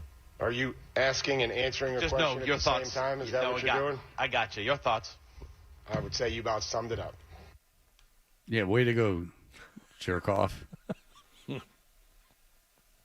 In fairness to Dan, I mean, he said, what did you think of Drake's performance? I'd imagine you're annoyed with the turnovers, but he did more than that. I mean, he could have extrapolated on what he thought. Yeah, if you're going to be a prick, you can be a prick no matter what question is asked. Yeah. How do you feel about Drake's performance? What do you think? I like the turnover? I didn't like the turnover. Oh, poor Drake May.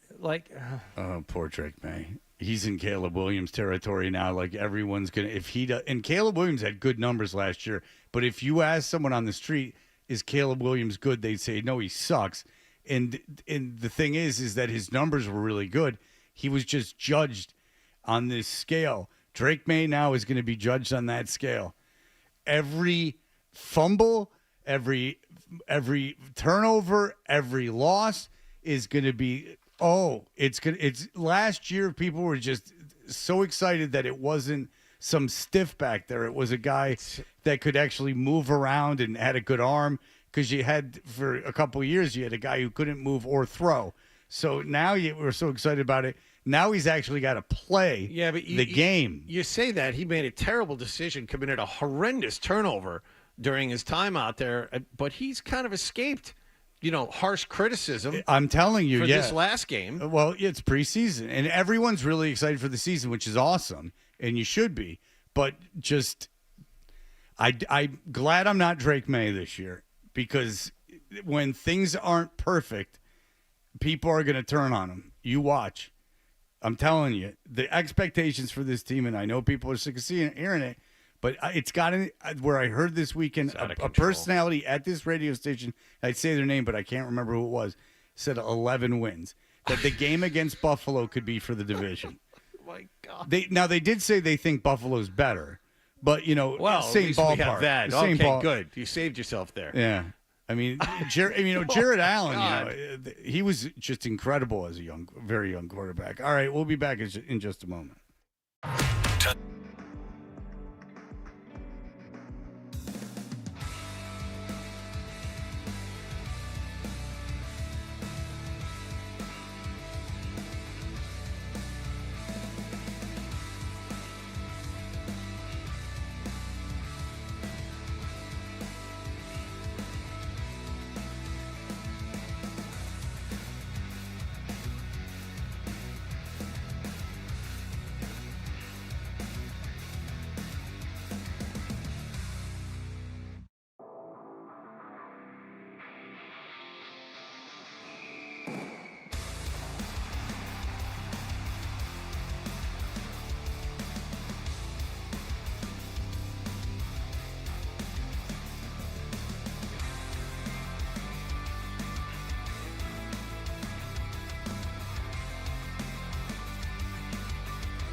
Hello, out on the West Coast. Luis Arraez, a big part of a 6-2 Padres win. Dylan Cease allowed 2 runs and struck out 7 over 6 strong innings for the winners as well. They take 2 of 3 from the Sox over the weekend. Red Sox now trail Seattle by a game for that top wild card spot. They pitch Garrett Crochet in Houston tonight. Turning to the Patriots, they were without Christian Gonzalez, Jalen Polk, Ramondre Stevenson, and Kendrick Bourne in their final public training camp practice yesterday. Mike Vrabel told the media beforehand Gonzalez and Polk are both out the entire week. Patriots will hold joint practices with Minnesota Wednesday and Thursday. They'll play an exhibition game against the Vikings out there on Saturday. Big problems for the defending champions. Eagles Pro Bowl left guard Landon Nickerson had to be carted off the field yesterday at practice after suffering what appeared to be a right knee injury. And the Celtics yesterday waived two-way forward Miles Norris. Sports Hub headlines are brought to you by Green Home Solutions. If you got mold or funky odors creeping around your home or office, don't mess around. Visit greenhomesolutions.com/Boston to book your free consultation today. I'm John Wallach on Boston's Home for Sports, 98.5 The Sports Hub. Your next update at 8:30. New England plays here. Ball down the right side. There's a separation. Yeah. Touchdown pass. Yes. Perfect dive from Drake May. 98.5 The Sports Hub. Toucher and Hardy. Such an fantastic explosion. 98.5 The Sports Hub.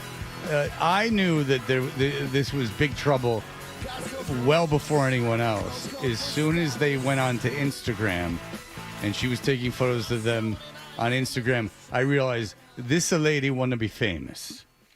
And the thing is that when you want to be famous, and you want to be famous based on not having any talent, people are going, there's good and bad that comes with that. The good is lots of money until you can buy properties in Dorchester and go into Airbnbs and things of that nature and spend the summer in Nantucket.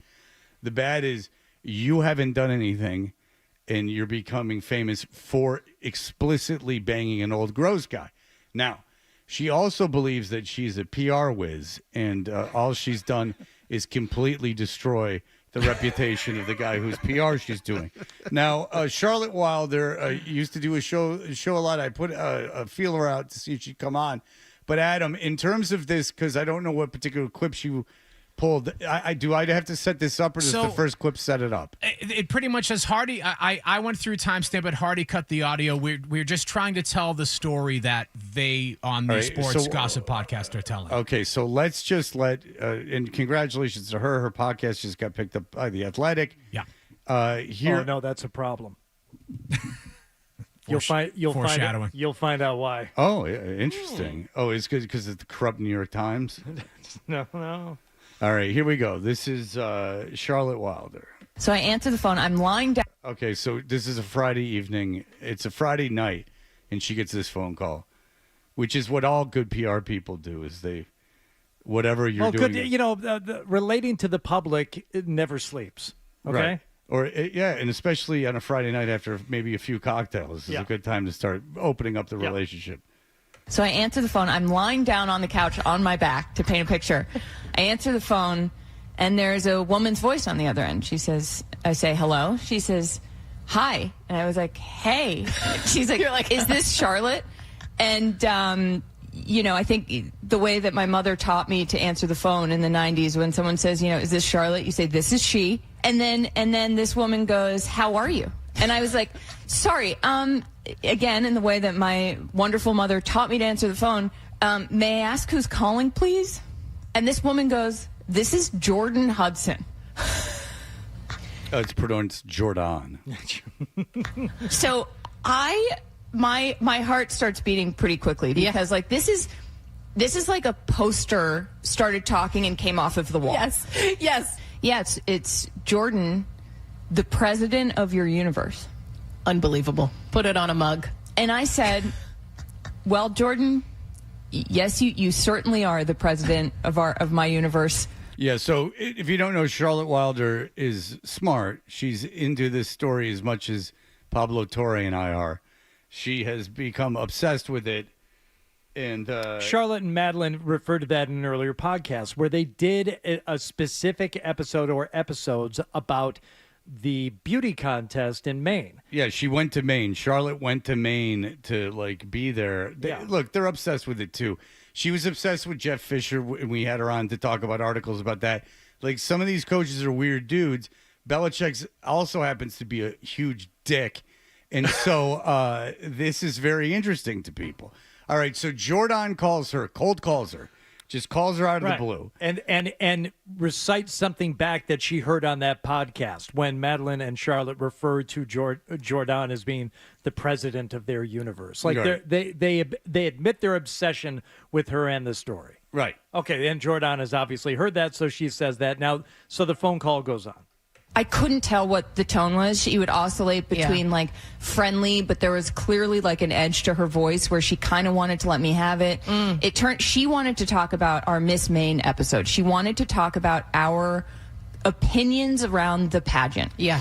And there were three main questions she had that, and she's talking in circles, using a lot of legalese. Yeah, because she's also, if you didn't know, at Bridgewater State, took a class on physics.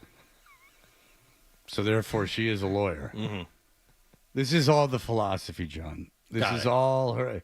This is a philosophical game she's playing with Charlotte Waldo. Charlotte is not able to be matched, not able to match wits with her. And nothing is more threatening than a quote with legalese in it.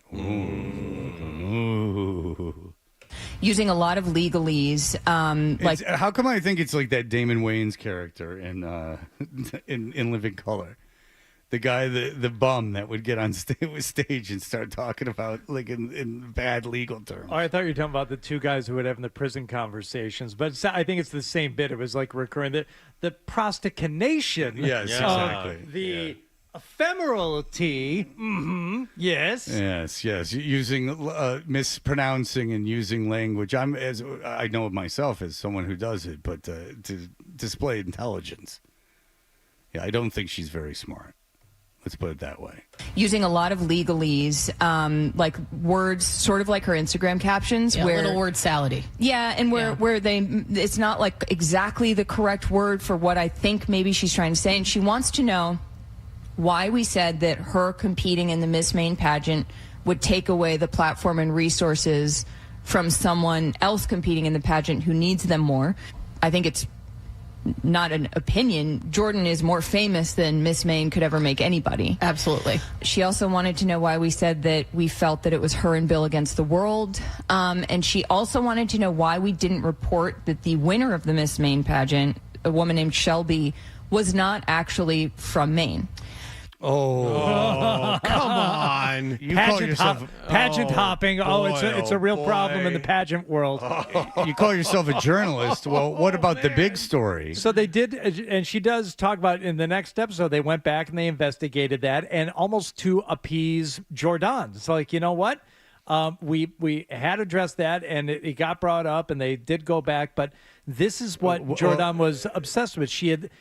At this point, Charlotte believes she has listened to and dissected the Miss Maine podcast, and she has questions about it, and she wants to know, certain things that she heard on the podcast. And in Charlotte's words, oscillating back and forth between kind of being upset, but also not making any sense. But it's all about this Miss Maine podcast. That's what she's focused in on.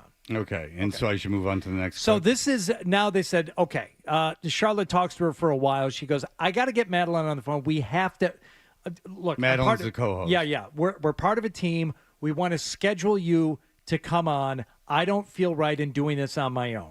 Let's the three of us get on a call and figure out She's the anti-Maz. What we're going to do and how we're going to schedule this. Okay, so you'll hear both Madeline and Charlotte here. Okay, here we go.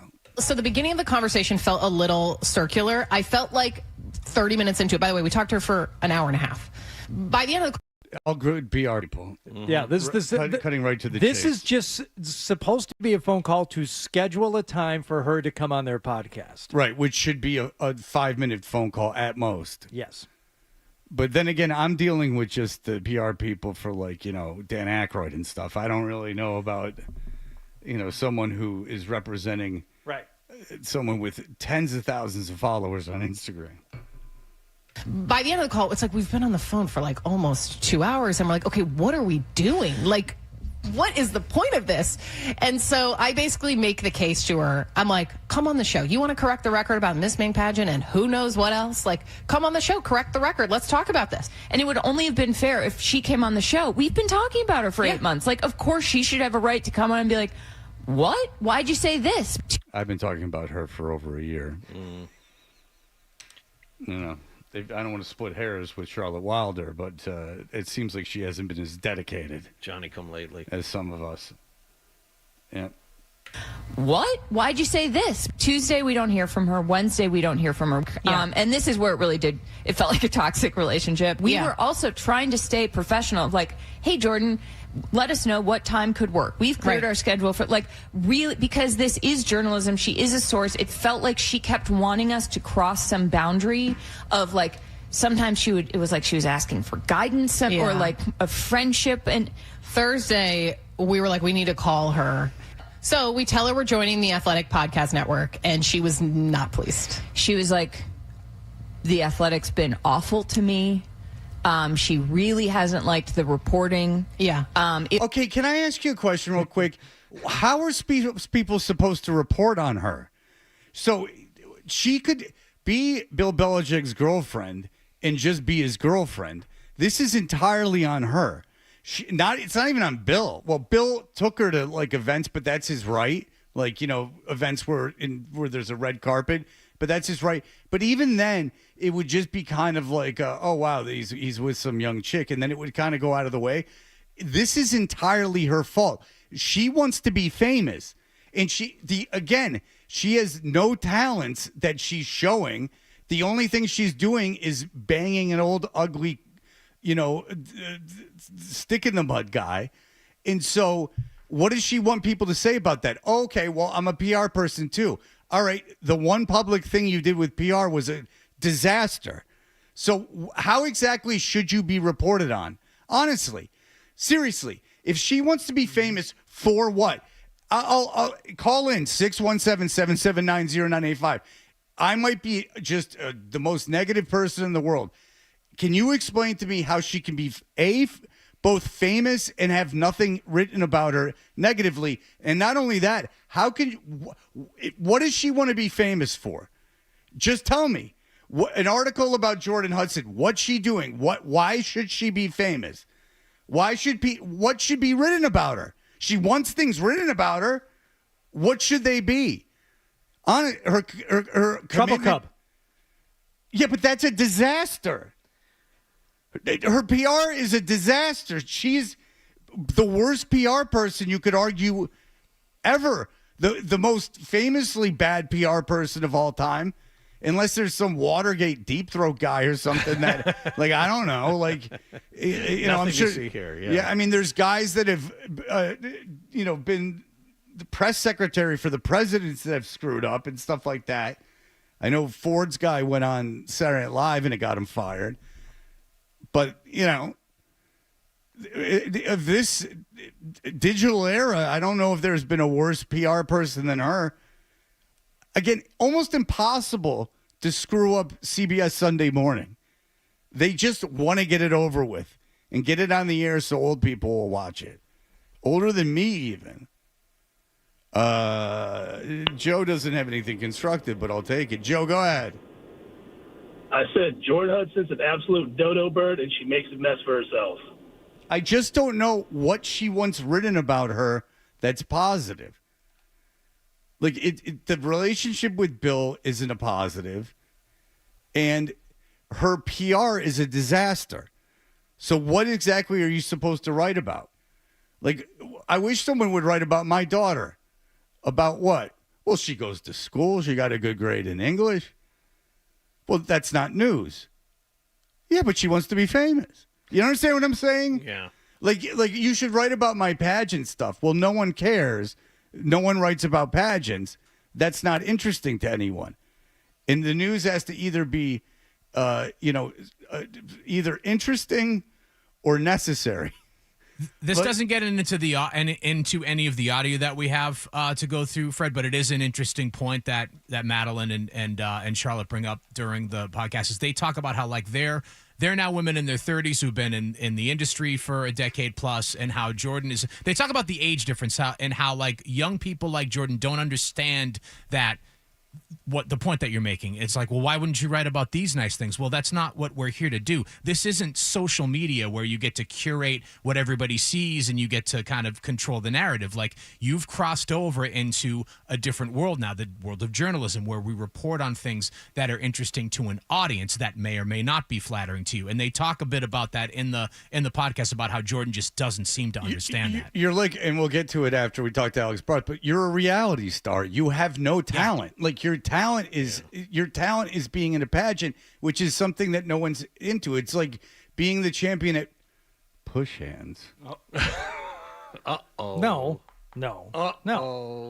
Push hands. And by the way, if Jordan viable thing had any brain, she would go on a podcast. She shouldn't go on this show because it won't go well for her. But because I'm not backing down that there's no way she wants to have sex with him. And I don't want to have. I won't say it, but I wouldn't. How about that? I wouldn't follow that. No sirree. And I will tell you this, is that the best thing she could do would have been to go on that podcast and be charming and funny and a little self-deprecating. And then now you're interesting. Why? Because you were interesting on a podcast and a little fun. And maybe you got, maybe you're someone who's interesting to talk to. Oh, look at this. 3 million people downloaded the Athletic podcast with Charlotte Wilder. This Jordan is really something. Oh, you know what? We got it all wrong. She made some jokes at her own expense about being with an old gross guy with huge boobs. She doesn't know how to do that. And we've said it multiple times. To let all of this blow over, all she had to do was just be quiet. And it was working. She was quiet for a month or two, and no one had said anything. And then she does this, and it brings everything PR. back up again. But it's another thing is that I see this with influencers a lot, like, or people that go on that Love Island. Like, they get on this and they're like, oh, I'm going to be famous. And then people dig through all their crap and find stuff that they did. And all of a sudden they get in trouble and it's not fair. Well, you want to be famous for nothing. Like, if you're a comic and you're great and you get an audience and you're Louis C.K. and these women can't come out and they're like, he was awful to us. He can still sell out Madison Square Garden because why? People find him funny. And they're fans of his. If you don't have anything, what do you want people to do? Like, half the reason influencers are famous is because everyone knows eventually something bad's going to happen. And then you have nothing to fall back on because all you were was famous for being on social media. Yeah. Like, I don't think Haktua Girl's coming back strong.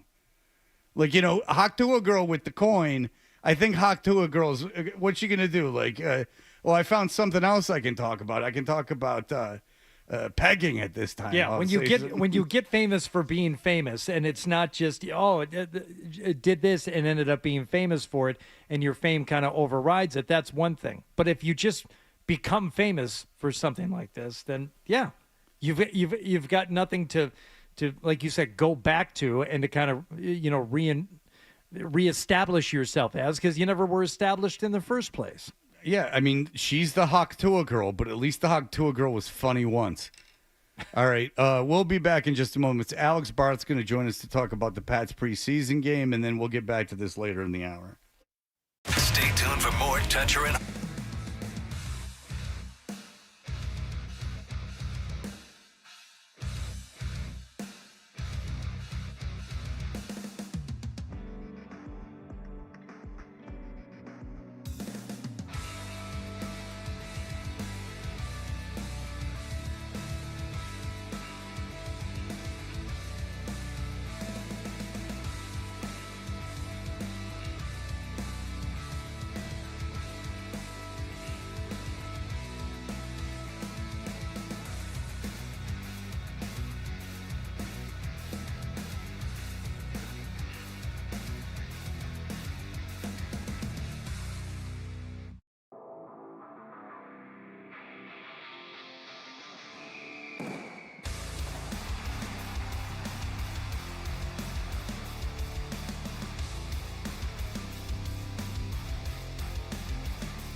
the Sports Hub. Thought we ran it well. I thought, we took advantage. I thought we played a clean game. Johnny on the spot. He's the man who covers all things sports, but he especially loves the Patriots and football for 98.5thesportshub.com. You can see all his videos, his articles up there. He does a great job. Alex, hello. Hello, guys. Good morning. You're a hard man to track down. You're sitting in on every show. You're like a guest host extraordinaire now, so it's tough to hammer you down here on our show. It's that time of year. Absolutely. All right. No apologies. He's like, that's right. Yeah, that's right. I'm popular. Deal with it. Yeah, he's like, you got that right, Jack. What do you want out of me? All right. What did you get out of Friday's game? What did you see? I guess we can. Should we do positives and negatives? What were the positives that you saw out of that game? So the positives was a lot of the young players. Travion Henderson taking back the kickoff, and then he had a couple nice runs as well. Looks as explosive as you would expect. Kyle Williams, I know this is going to sound weird. Kyle Williams had the best game I've ever seen a wide receiver have who didn't catch a pass.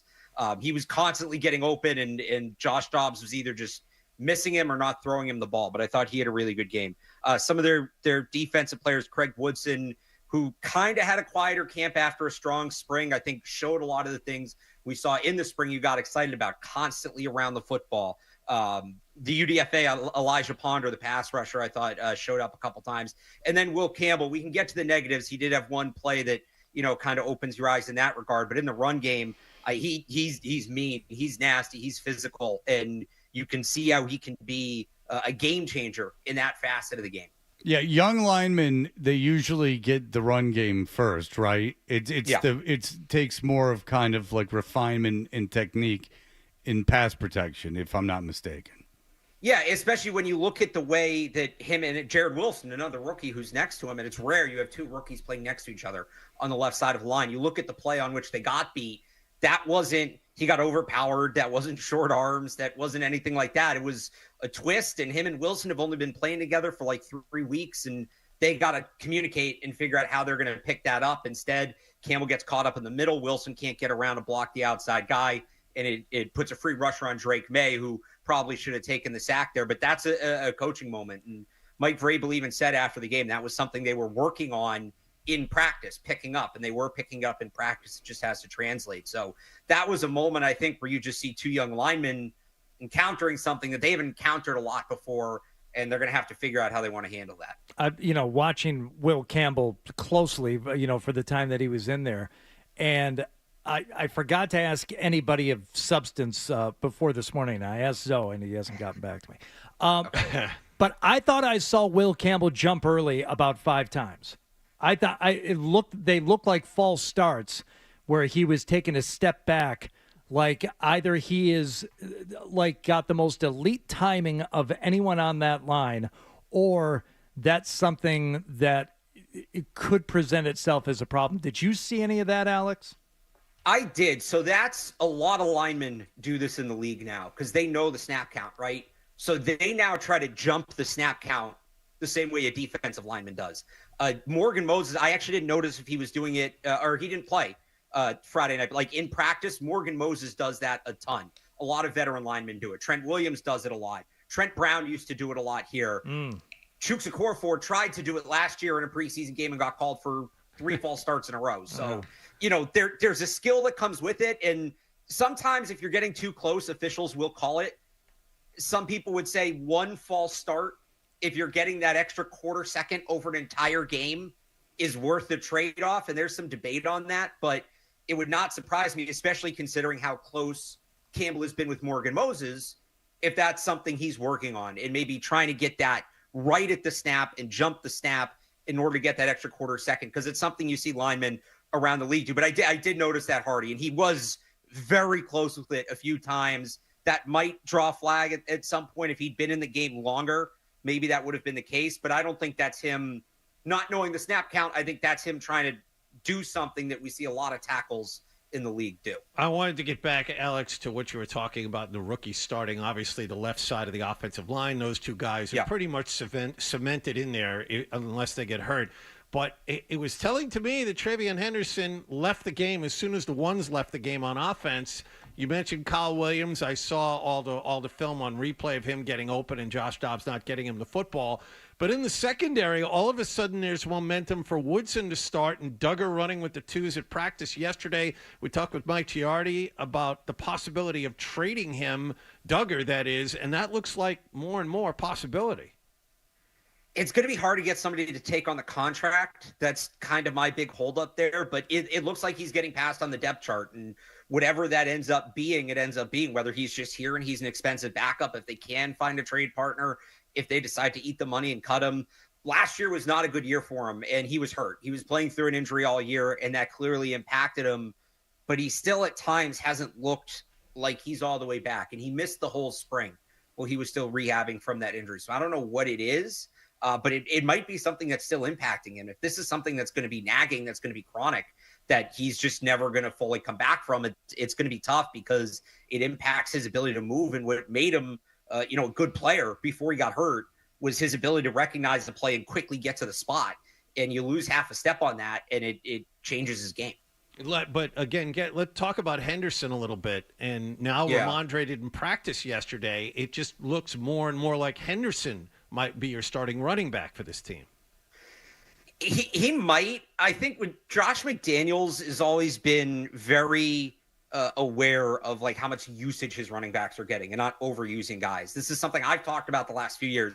They've run Ramondre Stevenson in the ground. He's top 10 in touches until late in the year when he gets hurt, and you can see it, like his play diminishes. So they're not going to want to do that. This thing with Henderson, he took off last year at Ohio State because they went out and got Quinshon Judkins, another really good running back in the portal, and his touches decreased, but his overall production increased. And that was kind of the knock on him the first 3 years, was durability and his ability to handle a heavy workload. So I don't think you're going to see like a real bell cow back here. I don't think you're going to see a guy play 55, 60% of the snaps at that position. My guess is high 40s is where Henderson will be, and Ramondre Stevenson will probably be high 30s, low 40s with Antonio Gibson mixing in as well. It's more about situations. Like the starting running backs are relevant. Ramondre Stevenson can come out on 1st and 10.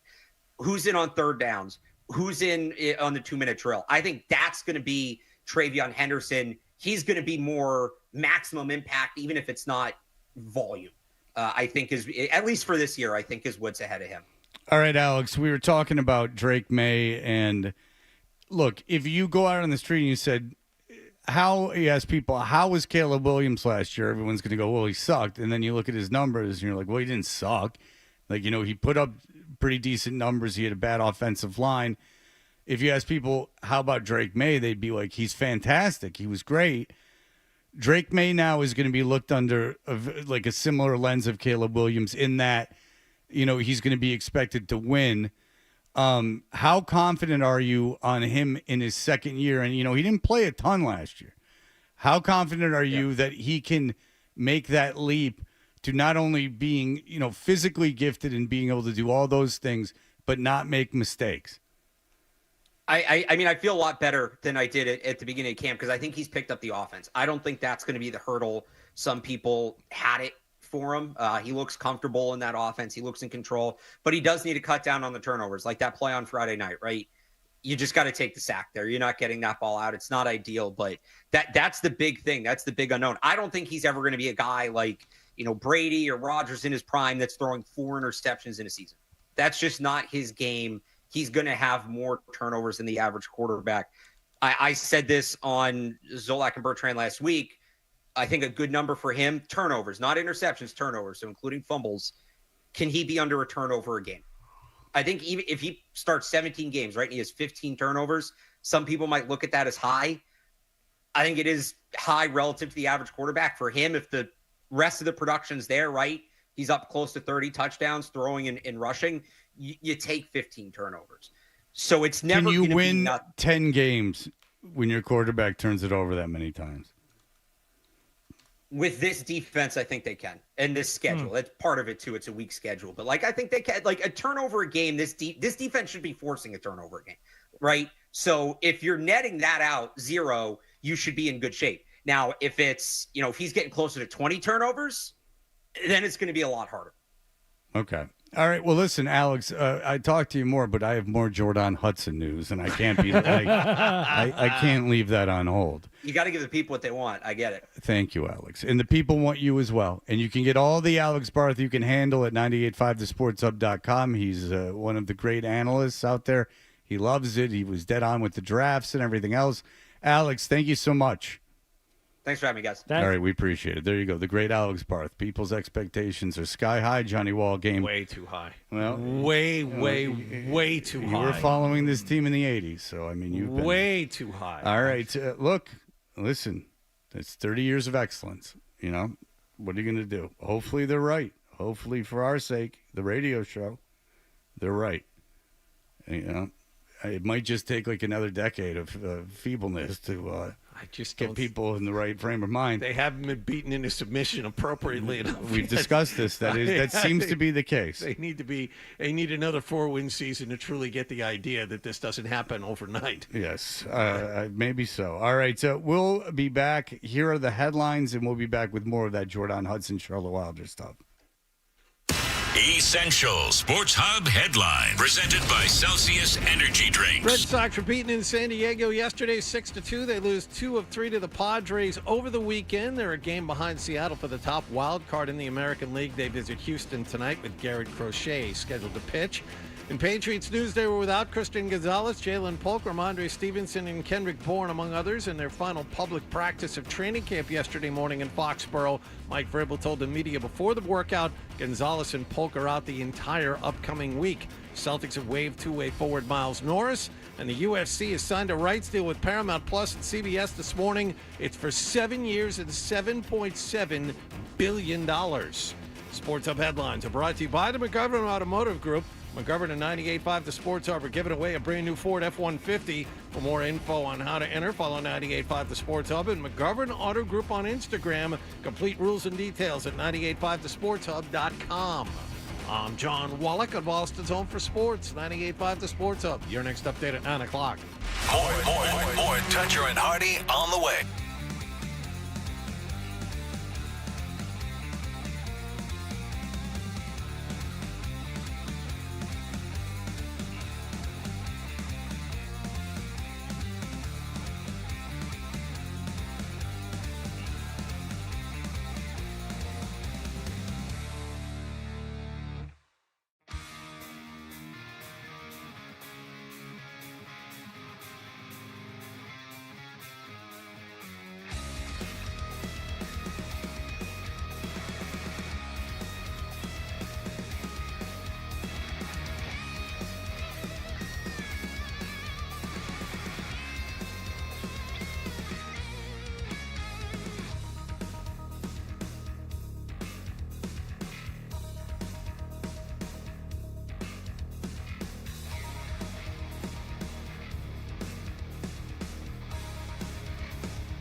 We are Toucher and Hardy.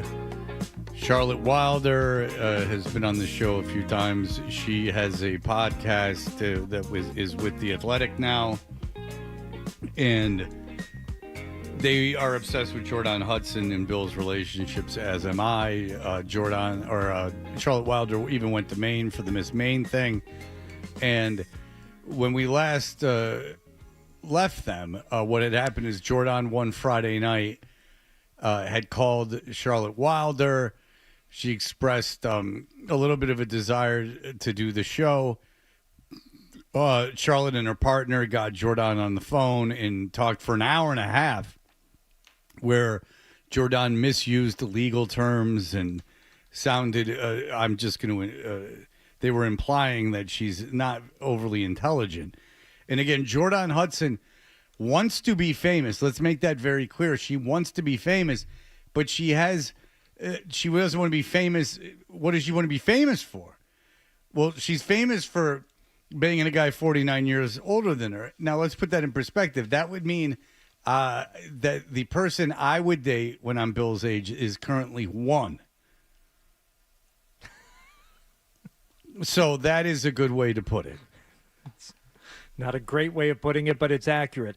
Well, no, it's a perfect way of putting it. Is that when I'm Bill's age, the girl I'm dating would have been 1 right now.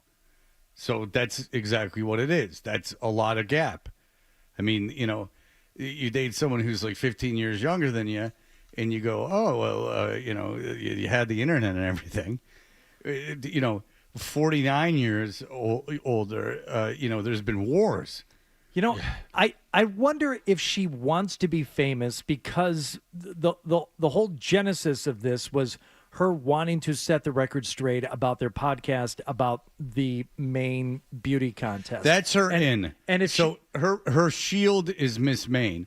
So she wants to be famous. That's why she's in pageants anyway, which is a great way to be famous. If Hustler or Penthouse publishes your photos while you win, but she wants to be social media famous because obviously she puts all these photos up of her and Bill Belichick. Well, she doesn't want to be famous. Well, then make it private. Everyone else's Instagram account is private. Just make it private. You could date Bill Belichick. He's not a big enough star. You could date Bill Belichick and people just go, oh, that's weird while you're out, and then not make it a big deal. And if she wants to be famous for being a PR person, well, she is. She's horrible at it. Objectively, she's horrible at it. She's infamous for that. But they make a good point in the first part of the podcast that we listened to earlier, the Sports Gossip podcast with Madeline and Charlotte, that she's already way more famous than someone who ends up winning Miss Maine or even Miss USA. So if your road to fame is through that, well, no, that doesn't make sense either.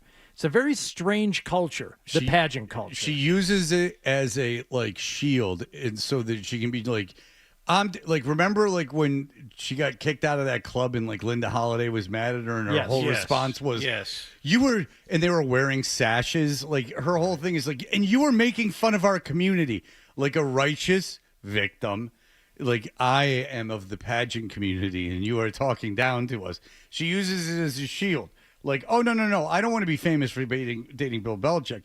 I want to bring attention to the pageant community. Like I said, she's not very smart. All right, so this is the 4th clip. Okay. Hardy, what do we have here? So at this point, she's called Charlotte. Now they got on the phone for a couple of phone calls with both Charlotte and Madeline together. So it turns out, she ghosted her. They make some very funny allusions to this being a toxic relationship because they're texting her and she's not texting them back. And then finally, we got to get this thing. All right, it's Thursday. We have to do this thing, and we're going to do it. We're going to do it or not.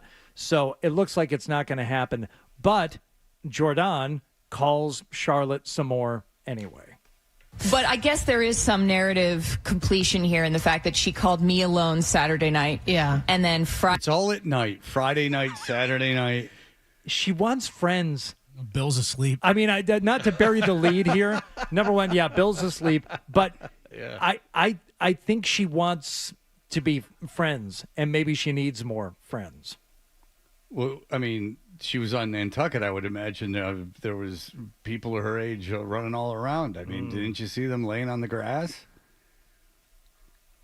You've isolated yourself in that relationship, and it's difficult for other 24 and 25-year-olds to be friends with you when you've got this 70-plus-year-old boyfriend. Billy Joel, between Christy Brinkley and his current wife, married a very young woman. Now, he wasn't 70. He was like in his 50s.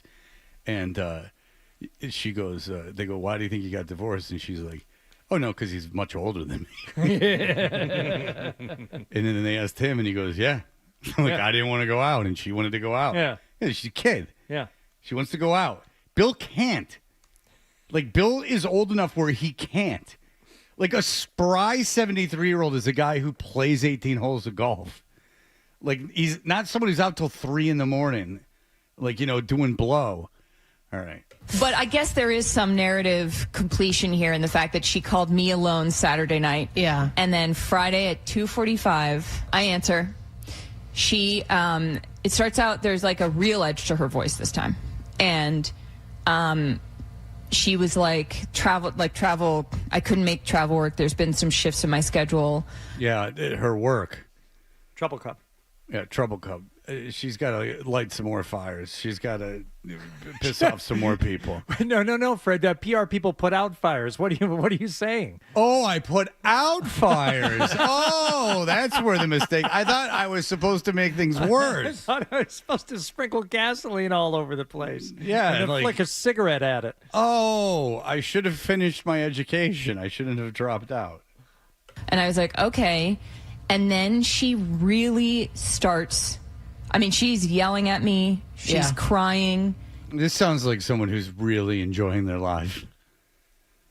She's calling Charlotte Wilder, who she's never met, who she had pleasant conversations with, and now she's screaming and yelling and crying at Very grounded woman. And, you guys have dealt with a lot of PR people. Occasionally there's a woman in there. I'm being sarcastic. PR is essentially a female job. It just is one of those things. And I can't say I've ever experienced anyone crying. And the only emotional PR people I've ever encountered were men, and representing the Wallflowers. She said that she finished the rest of the Miss Maine episode and she didn't like what we said. Okay, so she is such... Okay, let's put this in perspective. She called them to talk about the Miss Maine episode. That's the original phone call. Yes. It's about her. Jordan was listening to a podcast about herself. Right. She calls enough that she calls them several times. And then stays on the phone with them the second time for an hour and a half. And it's mostly about this, Miss Maine, or you come on our podcast and we'll set the record straight, because she's so upset with the Miss Maine episode of the podcast. Spoiler alert, she hadn't even listened to or watched the whole thing. If you're in your mid-20s, she's not setting a good precedent for your generation. This is not a good... Talk about PR for Bill. This is bad PR for people in their mid-20s. You don't even have the wherewithal to sit through an episode about you? And now that I finished it, I'm upset. Maybe travel got in the way. I don't know. Well, earphones. You can listen to audio anywhere you are. You could drive and fly and everything else. Walk the dog, go to the gym. Very few instances that you can't listen to something. So she finishes the episode. Okay. Yeah. And this is the kind of attention to detail she brings to Bill's empire. She said that she finished the rest of the Miss Maine episode and she didn't like what we said. And I was like, wait, what? I was like, I thought we've been talking about the Miss Maine episode that we did, that you watched the whole time. Complete 180 from, not complete, because we had a feeling that there was this tension in the calls. It felt like we were always waiting for the other shoe to drop.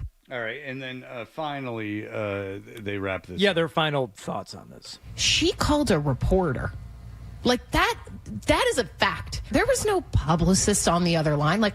It's kind of what were you doing? I know. And it feels like she's just kind of out on her own doing whatever she wants. We had told her on Thursday night that if she didn't come on the show, we were going to do a show talking about the fact that we've been talking to her. Because we said we can't keep covering this story. without telling our audience we've been talking to you, because more stuff's going to happen. Yeah. And it would have felt very disingenuous to be like, hey, we had this really bizarre experience with her, but like, let's talk about Jordan as if we've never spoke. Like, we had that. Journalistically, we had to say that this happened. So she knew that on Thursday. She said, okay, there was like this moment where it felt like she really got, she was like, I get it for your audience. And we're like, oh, okay, that's really reasonable. To know that and then call me so upset on Friday. Yeah. I was like, what are you doing? You know, you want to be like, save her from herself. You're like, don't, like, what are you doing? Person to person, don't do this. No. In our roles, this is what we have to say you did now. Yeah, because if you had half a brain, what you would have done is you would have gone on the podcast and you would have been funny, self-deprecating, and charming, and then everyone would have gone, you know what? I can see that she's got a head on her shoulders, and maybe, and then maybe she could do something in this sphere. I don't know that she has the capacity for self-deprecation or funny.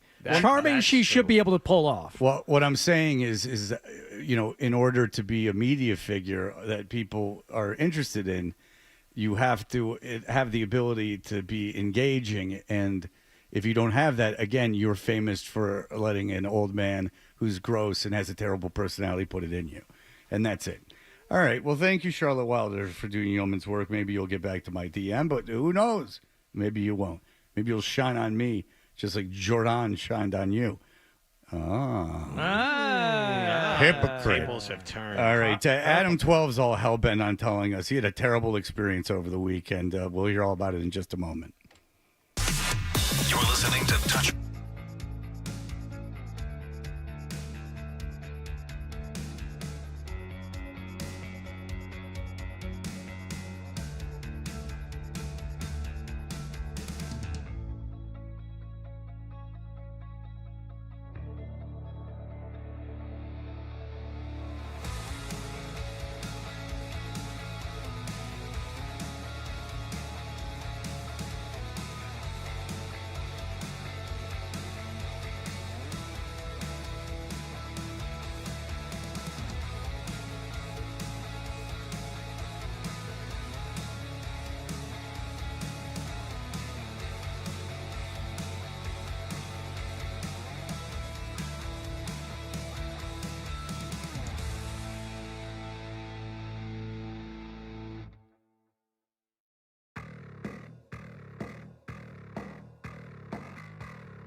Paisley Media Group station. Sports Hub headlines presented by Celsius Energy Drinks. Red Sox wound up with 2 losses in 3 games in San Diego over the weekend after a 6-2 defeat at the hands of the Padres yesterday. Luis Arraez, 2 RBIs for the winners. Sox are now headed to Houston for a game against the Astros tonight. It's Alex Bregman's first game there since he left last winter. Just seeing the guys, seeing the people that work at the stadium, seeing the fans, and yeah, I'm playing baseball. Garrett Crochet will start the opener of this 3-game series. Patriots held their final public practice of the preseason yesterday in Foxborough. Carlton Davis on the field in pads for the first time. Christian Gonzalez and Jalen Polk were missing. Mike Vrabel told the media both players will miss the entire upcoming week, and that includes the exhibition game in Minnesota on Saturday afternoon. Celtics have waived two-way player Miles Norris, and the UFC has today signed an exclusive U.S. media rights deal with Paramount. It's for 7 years and $7.7 billion. It begins in 2026. Sports Hub headlines are brought to you by the McGovern Automotive Group. McGovern and 98.5 The Sports Hub are giving away a brand new Ford F-150. For more info on how to enter, follow 98.5 The Sports Hub and McGovern Auto Group on Instagram. Complete rules and details at 98.5thesportshub.com. I'm John Wallach on Boston's Home for Sports, 98.5 The Sports Hub. Your next update at 9:30. Come on, let's face it. Your summer barbecue, it's just training camp for tailgate season. And Patriots training camp is where the Sports Hub will be as the team gets ready for a new season with a new coach, Mike Vrabel. Keep it on the Sports Hub, and we'll keep you up to date with all things Patriots. 98.5, the Sports Hub. It's called rising and grinding. Start your Got your finger on the pulse, Fred. Seldom right and never wrong. Right here. Is that Dutcher or is that Hardy? Kinda looks like a poodle. It's an effing poodle, dumbass. The Sports To Walden Pond, he doesn't like to talk about it because he doesn't want it to get overcrowded. He feels that it's just under the radar enough, and if people hear... Main beach is closed this summer. Everybody needs to know that. And Adam feels that if, the cat's out of the bag and other people find out about Walden Pond, it will be overrun with people. If they figure out just how different it is from most ponds, other than its literary and historical context, that the pond as it is a tactile, real pond, is absolutely lovely. And Adam, you go there after most shows? I do. I'm a little worried this week with the hot weather. I'm hoping that I get there before they close the parking for the day. Or because they'll just close it and just go tell you to go screw. That's exactly what happens. Yeah. And you can't finesse them at all? No, I did get to have a little chin wag Hardy style with one of the park rangers who aptly was named Person pulled from water Parker. at Walden Pond. Are you dead serious? That just came up on the TV. Right on TV. Yeah. I thought I knew what it was. I didn't want to. Is the this people. Is this morning? Whoa. This isn't the beaches of St. Bart's. I mean, the people on there, oh my goodness, the amount of people bathing with clothes on is really something. Look at that. I thought Saint-Tropez, I thought they were showing that. I need to know if that's live or if that was over the weekend. That well, might affect if I can get in there today. I can tell you where you'll be able to park at Walden Pond is when there is any kind of seasonal market going on. Yes. If there's any tote bag giveaway, there will be no one at Walden Pond. Okay, this was yesterday afternoon. This is so on brand for you. I just saw the terrible people there, the awful people that go to like city hall meetings. I think it's funny when I'm walking down to the pond now. I will chuckle to myself and I'll see someone and go, "If Fred were with me right now, he'd be so angry at that person." Because I guarantee they're not carrying beach bags; they're carrying tote bags. They're these are. They donated to PBS back in 1983, and they've kept that tote bag the whole time. I got my tote bag in my office right now. My swim trunks and my thing, and from the you're one of them. That's because it's you. That's right. Yeah. Well, I'm not the biggest problem, as we'll learn from the experience that I had on Friday. All right. Well, because just know, every year you age, the closer you become to one of these library people. I'm making my peace with that. So I have been going to Walden for a very long time, and I do truly enjoy going there to swim. And I had something happen on Friday after the show when I went for my swim that's never happened before. And this was a day where I could spend a little bit more time. Someone with a good body was there? No, I haven't seen that. You'd be surprised. But I did my swim. I don't go across the whole pond, but I go across a shorter part of the pond. And as I'm making my way back, toward the beach where I had left my, aforementioned tote bag with all of my towel and all my goodies in it. I hear what sounds like music, which is not. Wait a second, you said goodies. What are your goodies? Did I say goodies? I'm a towel and like my just keys and the sunglasses and that. So to you, goodies are keys. I didn't mean to use that word. The ability to get in your car is a good. Yes, exactly. What do you give away for Halloween? Like nuts and bolts? Yes. Okay. Yes, These are all and good. washers and screws. I hear music, which is not uncommon because, especially on a weekend, if a big group of people comes down, maybe they'll have a Bluetooth speaker and play some music. You have to have a reason to put money in the can. Exactly. So I do hear a little bit of music, and as I get closer to the shore, I see something that I've never seen in my 25 plus years of going to Walden Pond.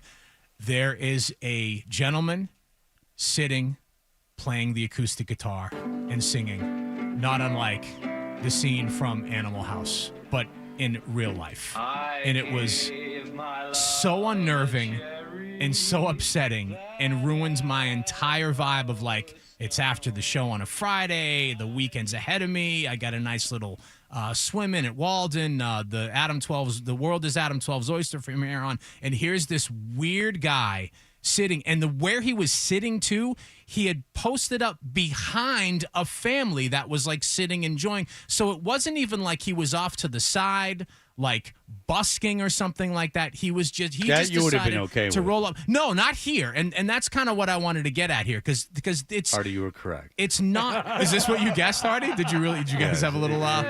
He kind of guessed along these lines. Yeah, it's not a place where you do that. Like there are places that you go to, public places where you can expect to see or hear this type of music. Again, if you're on the subway, there are buskers. That's a thing that happens. Whatever. If you're going to a cafe on a weekend, they will sometimes hire someone to sit and play music to entertain people. If you go to a pub at night, same thing. There might be someone set up in the corner playing their guitar and singing. Never at Walden Pond have I seen this, and the guy was not any good at all. Well, it can't Shocking. be good for the guitar. I would imagine the humidity and the sand everything is going to be very difficult for that guitar. An acoustic guitar with a hole in the middle of it. So what did you do, Adam? I left. I toyed with recording him, but I have a rule where I don't record people in public without good instincts. That's exactly what I was going to say. Well, too much of that happens. I mean, how much crap do you see online of Who cares? All that crap's got 10 million hits. The guy wants to be noticed. That's why he's taking his guitar out of his house and going to a public beach or whatever you call that patch of dirt next I just wanted to leave. Swimming hole. I just again, like the vibe was ruined, and I just wanted to get out of there. It was awful. And again, something I'd never seen, and I go there a ton as we talk about it. Something I'd never seen before. And what pissed me off too is this wasn't like, oh, you know what? I'm in the mood. He's like, maybe I'll just go and play. He had his case on like a dolly, Hardy. It was like almost like a two-wheel dolly that you would use if you were moving, like say you're moving your kid into college later this month, and you've got the dolly to move like the mini fridge, right? So that's right. If you've just gone through the trash and you got your dolly to move all the cans. Yes, that's right. And he's got his guitar on that. So he knew. He was like, I'm going to be walking down to Walden Pond and setting up shop. Walking down to the community radio station and play jazz. That's an appropriate place. Why can you attack him, Adam, but you are so free to walk around with that trombone of yours playing all over the place outside? That's Porch Fest. It's expected that I will be playing my but that's in a neighborhood, and you're obviously bothering people. So, I mean, this guy is just essentially. Oh, no. Don't you remember? It's no bother. People know about it ahead of time so they can leave town that weekend. That's right. If you don't know, that's a real thing Adam said. Yes. I said when Adam is in this like Dixieland group of people with head injuries that get together and play music people hate. And so what they do, though, is there's a thing called Porch Fest, and what they do is they play on people's porches. It's self-explanatory, but these are in neighborhoods. And I said to Adam, I said, "What if you're not on board? Like, what if you don't want the bands there?" This is exactly what he said, and he was not kidding. He goes, "Oh, well, they have advance notice, so they can leave if they want to." Yeah. Because I know stories of people that have done exactly that. But that's good that I can leave my own home that I pay for and pay city taxes for. So you guys can walk around to do this. Did I tell you the Dorchester Porch Fest was a few weeks ago? We have friends who live there, and Marcy said, "Oh, we're going over because it's Porch Fest. I said, wait, who's we? And she started, rattling off members of the family and kind of left me out of it because she knew. She was like, do you want to go? I'm like, no, I can't believe you're going. I can't believe anybody would go out of their way. It's one thing if you live in that neighborhood and your car breaks down and your phone dies and you have no way of leaving, but to actively go into one of those locations where the Porch Fest is going on, no, I'm not going to a frickin' Porch Fest. Did she enjoy herself? Did she enjoy the music? I didn't ask. Oh, you I should. don't want anything that I want nothing I can to do tell with you it. this is that I like being around people in occasions. I'm not one of these people that is going to tell you like, oh, I don't want to be around people, but I do. When I pull onto my street, and it happens once or twice a year, and the street's blocked off, like in the city's blocked off the street because there's like a street party. Oh yeah. The only thing I feel is aggravation. And you're not given a notice ahead of time about that? I am, but who remembers these things? Like, I'm not going to remember there's a street party because I'm not going to go. I went when I first moved in. I went with my daughter, and my daughter said, "Why are we doing this?" And I said, "That's an excellent point, because it's like little kids and people that like know each other. I don't like. What do you? That's how you get to know the people in your neighborhood. In your neighborhood. I didn't have any sneakers to put on. What do you remember any of the songs that he played? He was playing some garbage Led Zeppelin song. It was one of those Led Zeppelin because they got a handful of acoustic songs. It was one of those, but not one that I know. Yeah, it wasn't Tangerine. I was going to say Tangerine would have been my. It might have been what's the one with the big long intro that we used to have to play on Rock 92.9, Hardy? Stairway to Heaven? No, the just acoustic guitar. I think it was that.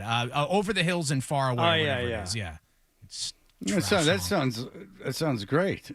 You just don't like it because it wasn't Woody Guthrie. Nah. This guitar kills fascists. That's right. And look at it did. He changed the world. Chris, go ahead.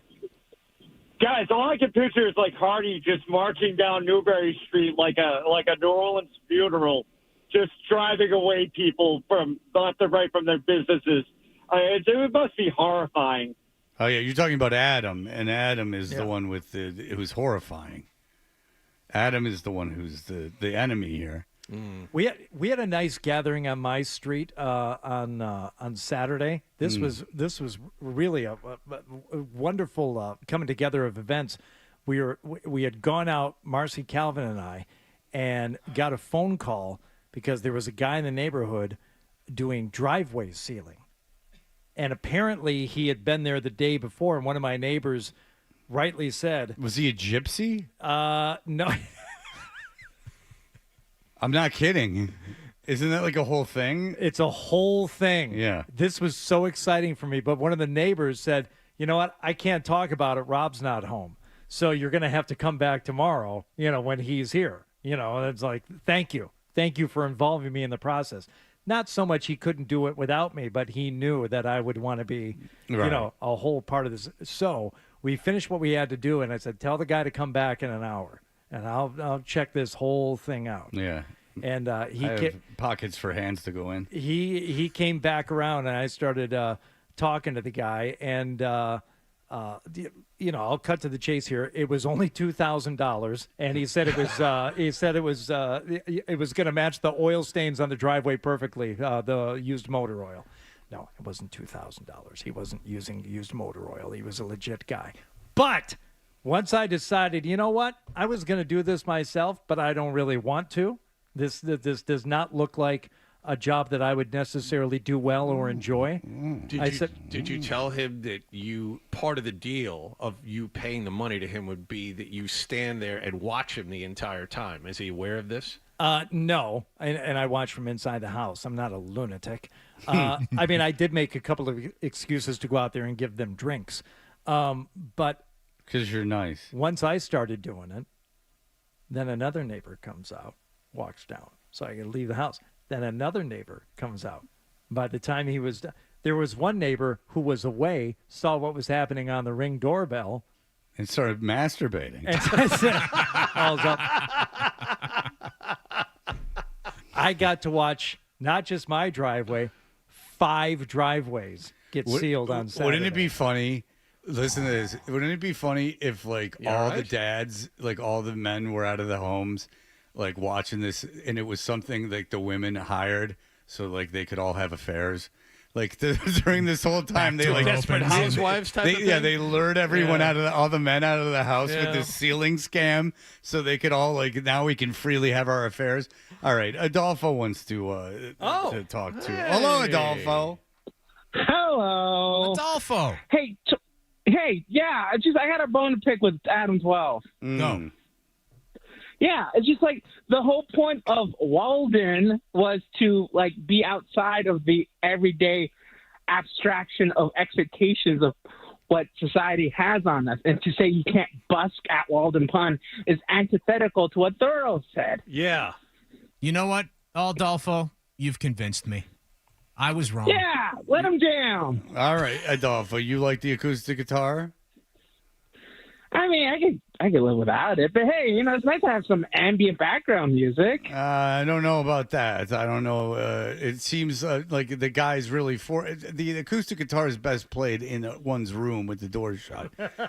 Let's be honest. The acoustic guitar is something to learn on, or something to be in a band and play while everyone else is playing and you can't hear it. There's a lot of that. Man, who has times for that? Yeah, you give it to the lady singer, and she it's like the equivalent of a tambourine. You're not really doing a whole lot. How are you, Adolfo? How's everything going? Things are going. Yeah, you coming back to Boston?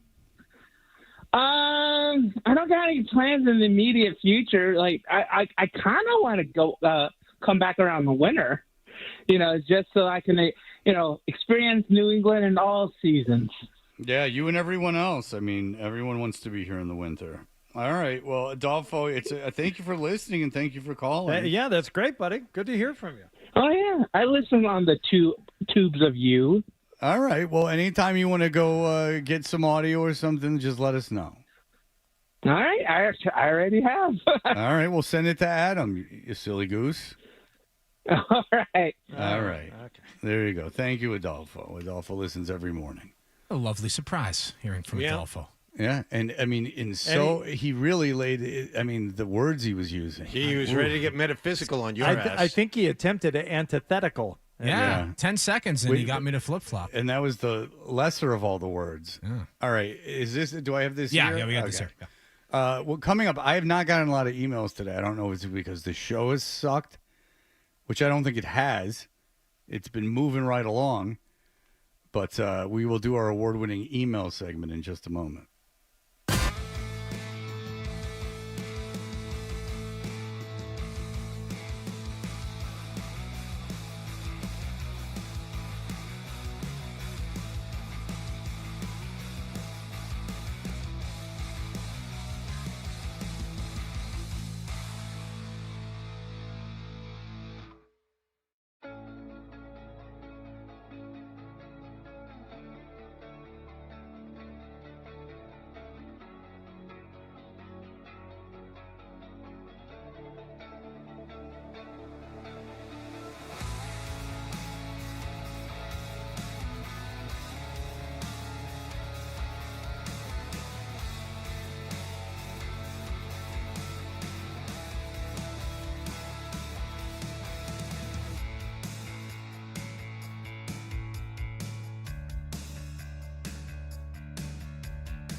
let's do the email bit.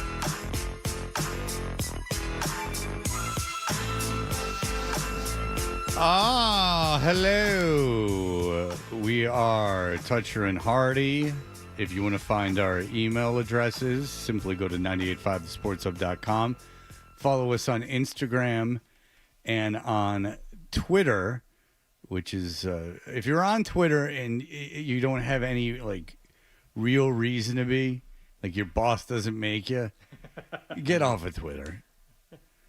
If you get great joy in, spending your days commenting on matters, then I would say really do some self-reflection today and see if that's how you want to be. And you can follow Hardy he's still on Twitter and Instagram at Hardy985. And today, let's do this. Let's make a big push for that Fred Toucher. Let's pick up 100 followers today. If I pick up 100 followers today, tomorrow on the YouTube channel, I will show you both nipples. Huh. I will expose them both. Okay. I'm thoroughly tanned. I fell asleep on the beach. Yes, 2 days ago. I went to the beach, and it was the first time I think I've been on the beach without children in 17 years, maybe. Yeah, probably. Right. Yeah. And I sat in a chair, and I put my head back, and I fell asleep. And I can't sleep on anywhere. I barely can sleep on a bed. And I was sitting there in a chair, and I fell asleep for 45 minutes. I fell asleep. Whoa, that's a long beach nap. Yeah, for 45 minutes I sat there asleep. Which beach you go to? And it was a Saturday. I went to a beach. Don't worry about it. I'll tell you off the air. Just don't. I can't get into that stuff, Adam. You know that. Yeah. You got to be safe. It's not about the audience. Did you burn? I did. I burned. I told you I burned so badly, and then I went out to a pool yesterday, and I burned so badly that not like hurting that much, but that like hot. And then I didn't have the roof on my car when I drove back. Oh boy! And it was like an hour and a half drive. And I was so hot in my house, I had turned the temperature up because I was leaving, that I went to a movie by myself to be in the dark and the cool. I saw Bad Shabbat. It was good. When you're driving with the roof off, do you have a big floppy hat that you can wear to kind of keep the sun off your neck and shoulders too? No, I don't wear a hat at all. I had sunglasses on, though, but I didn't wear a hat at all. Urban sombrero. Yeah. Well, listen, I do need that. All right, what do you guys got? All right. We'll start with this one.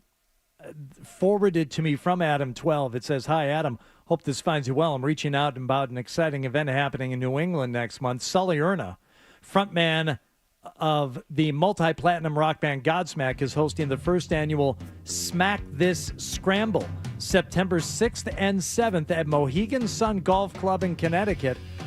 All proceeds from the event are being donated to the Scar Foundation, which Sully founded after losing numerous friends and fellow artists to mental health issues." Oh, that's great. Now I can't make fun of Sully. No. Man. 100-person scramble. All right, that's not bad. Okay. Esoteric, by the way, took a picture of the Brady statue with dogs on it, so already things are peeing on it. And he said, "Well, the head is more proportionate in person." I don't think so. I know people who actually went to the unveiling, and they were saying, no, the head. Wouldn't it be is not. less proportionate because you're looking up at it, so the perspective is making it even smaller because it's further away? It's not. Look, it's an honor to have a statue made of yourself. And it's cool that they did it. If anyone deserves a statue, I'm going to go so far as to say, if anyone deserves a statue, it's Tom Brady. Mm-hmm. But it's obviously impossible to do. It's just hard to make. It's obviously hard to make sculptures with bronze. It's easy to pick at it. I have two guys that emailed me and said it's the head of Tom Brady and the body of Mac Jones. It's bad luck for the Patriots. They need to take this. Oh, thing it's down. bad luck for the Patriots. Yeah, I mean the whole thing. And you make a good point. There have been so many bad bronze statues. There has to be a problem with just sculpting this thing. Yeah, it's using not like that material. Right. It's not like these guys are hired that are that they're like bad artists and that they don't know how to do it. I mean, they're obviously getting a lot of money. And aren't the Hall of Fame plaques in Cooperstown bronze also? Yes. Yeah. I mean, very rarely are those likenesses, equal. Yeah. I mean, Deion Sanders is famous. His bust doesn't look anything like him. It's got to be a problem. But But I will say the Hall of Fame, maybe it's easier to do because it's just half a head. Right? At the Hall of Fame, it's like on a background, right? Yes. It's not a full bust. It's on a plaque. Yeah.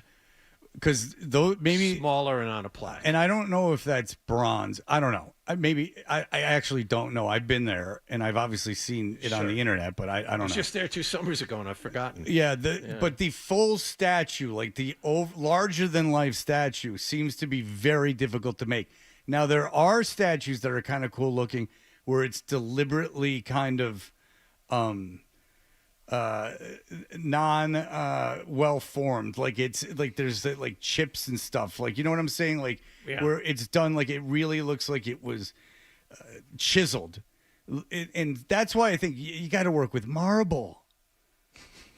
That's what I know it's expensive, but if they can put it in a kitchen, they can put it in. Then you can put it outside your stadium. I was texting him with Esoteric over the weekend. He was sending me photos from the dinner that we had. He said, my buddies still bust my balls about our night out and how you said I ordered for the table on the air. I stand by that. That's my recollection, that he wouldn't let anyone order. What kind of restaurant was it again? Italian. That was Missoula. I think who is this? Esoteric. I think we were at a Esoteric ordered for the table? That's what I said on the air after we had gone out, and why would he have to order for everyone at a steakhouse? That's weird. Maybe he didn't, is the point of all this. Yeah. Maybe I just said That's why I'm leaning. Yeah. Yeah, and but all his friends choose to believe it, as I do, even though I was there and know it didn't happen. That's the way I tell the story. Okay. He doesn't seem like the kind of guy that A, would go to Del Frisco's, and B, I mean, he seems like a guy, because you can't get dogs in there. Boy, that guy's obsessed with dogs. Comic books and dogs. He has an attractive and wife. Star Wars. He has an attractive wife. That tells you right there. Star Wars maybe more than the other two. The power of music, because he's no matinee idol either. And he's an ingenious rapper. And you get that going. He got himself a very attractive wife, despite his hobbies, which are that of most virgins, adult virgins. How about this one? Jordan not finishing the Miss Maine pageant podcast episode before she reacted to it is exactly like when Kramer watched The Other Side of Darkness and decides to change his last will and testament to pull the plug based on the woman being in a coma. Then he finishes the movie later on and finds out that she wakes up. That's from Pat. Listen, Jordan Hudson is, I don't know her, I've never met her, but based on her behavior, her hobbies, and the person she's with, is a young person who's not overly intelligent or very well educated. Hardy was onto something earlier when he had talked about her not having very many friends, and you jumped on that saying, well, yes, of course, she's dating a man 49 years older than him. It's going to be hard for her. Maybe this was like she started the podcast, saw the hosts talking about her in a positive light, and was like, oh, maybe these people will be my friends. Because, again, the characterization of all the calls came late at night. There were, like, long calls as if she's almost kind of, like, feeling out Charlotte and Madeline to see maybe these will be some of my new friends. Okay, of course she has no friends. Because, all right, first of all, she's with a guy who's in his 70s. They don't want to hang out. They've moved to North Carolina. She doesn't know anyone there. So he's friends with these idiots like Lombardi and stuff. And then say she wants to do something. What are her friends, like, where are her friends going to go? Like, what 25-year-old's on Nantucket that's not working there? Like, who's vacationing in Nantucket at 25, like, on their own? Not people she grew up with. She didn't have any money. So that alienates every friend that she had from growing up. Yeah. And then it's probably fun to be with Bill Belichick if you're a Patriot fan, because you're like, oh, my God, I'm with Bill Belichick. but then it sucks after that. After probably 5 minutes, I would imagine she's very lonely, and I'd feel bad for her, but she did this on her own volition, and she wants to be famous. That's the thing. If you want to be famous for nothing, and a lot of you do, not maybe this audience so much, but a lot of kids, people my kids' age and older that grew up around the internet, all they want to be is internet famous. And internet famous is being famous for doing nothing. And with that, you're going to there's nothing to fall back on. I gave the example, and I'll do it one more time. Louis C.K., horrible things. Horrible. Just awful things. But this happens. He loses, his TV show. He loses all this stuff. I mean, it was very rough on him. But he can still go out and sell out Madison Square Garden. Why? Because people like his comedy. It's not just him. It's his comedy. You know what was on TV last night? Because I was so tired and burnt. On the One Network. Yeah, that's right, brother. Wow. I was watching the One Network, which is not geared towards white people. Half fist raise. Yeah. It's not going. I am watching basically black programming. Huh. Yeah. You guys probably don't even know the One Network, but, some of us, don't hide in our houses. It was showing The Cosby Show. Now, my point is this. Bill Cosby's a horrible predator and an awful guy who, has been shunned by society, but he was, he created and starred in a show that was the biggest thing in popular culture. So that still plays. Am I making my point correctly? If you're good at something, that's always there. Mm-hmm. So even if people start to hate you, that's still there. If you don't do anything and you're famous, you're hanging your hat on nothing. And that can't be a very fun way to live life either. No, you have to spend most of your life scared. If that's the way you choose to live your life, you have to be looking over both shoulders. Boy, someone's going to figure this out. How do I remain relevant? It has to be a painful exercise and expending so much energy to make sure that people notice you every single day. That's got to be exhausting. And then after a while, and then your ticket is banging an old guy, fine. But I mean, people made fun of Anna Nicole Smith for dating an old guy. I mean, it's a thing people make fun of. But also someone who's a notorious a-hole who was terrible to people, and now he's dating you. That is a recipe for discussion, my friend. This isn't Mick Jagger. This isn't an international art dealer that was, she met at Cannes. This is Bill Belichick, who's an old, fat dick, and it was horrible to people, and that makes this relationship funny. Now, and also his allegedly giving all this money to her also makes it interesting, because then one can speculate if he's a fin dom, and that takes it to another level. Fin sub. Well, yeah, he would be the pig. Pay pig. Right. If he's a purse pig, she would be the fin dom. I like purse pig. I think Hardy's got something here, and I think he should call the Urban Dictionary and maybe try to get that in there, because that is the dictionary of record. All right, we will be back in just a moment, and we'll finish up this thing already. Essential Sports Hub headline presented by Celsius Energy Drinks. Red Sox are no longer the top wildcard team in the American League. They lost in San Diego yesterday 6-2. Dylan Cease, 6 strong innings for the winners.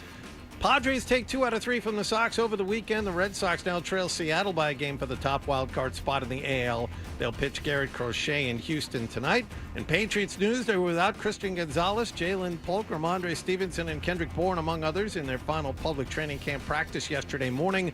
Mike Vrabel told the media before the workout Gonzalez and Polk will both sit out the entire upcoming week, and that includes an exhibition game against the Vikings there on Saturday afternoon. The NBA has announced this morning that the 2025-26 schedule will be announced on Thursday, and the UFC has signed an exclusive U.S. media rights deal with Paramount this morning. It's for 7 years and $7.7 billion. It begins in 2026. All UFC events will be streamed on Paramount Plus starting next year. Sports Hub headlines are brought to you by Cortica, Massachusetts' leading autism care team, offering immediate diagnosis and therapies for toddlers and preschoolers. Learn how Cortica can support your child's autism care journey at corticacare.com. That's corticacare.com. I'm John Wallach on Boston's Home for Sports, 98.5 The Sports Hub.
is Boston's home for sports. Bow, bow, bow! 98.5, the Sports Hub. Is elongating. Weekday mornings. Here goes Hardy. Toucher and Hardy. I no longer love things. Let's go. Let's ride. 98.5. Like, let's roll the dice. The Sports Hub. We know what you're thinking. What could I possibly have missed from the show? It's time for The Stack. Right when I first got moved here, I got to watch because I figured part of the reason would get me out of trouble. But I paid $5,000 for that, and that's the only nice watch I have. It would get you out of trouble? Like one of those things that if like you're dressed well enough. Oh, yeah. You know, and then also,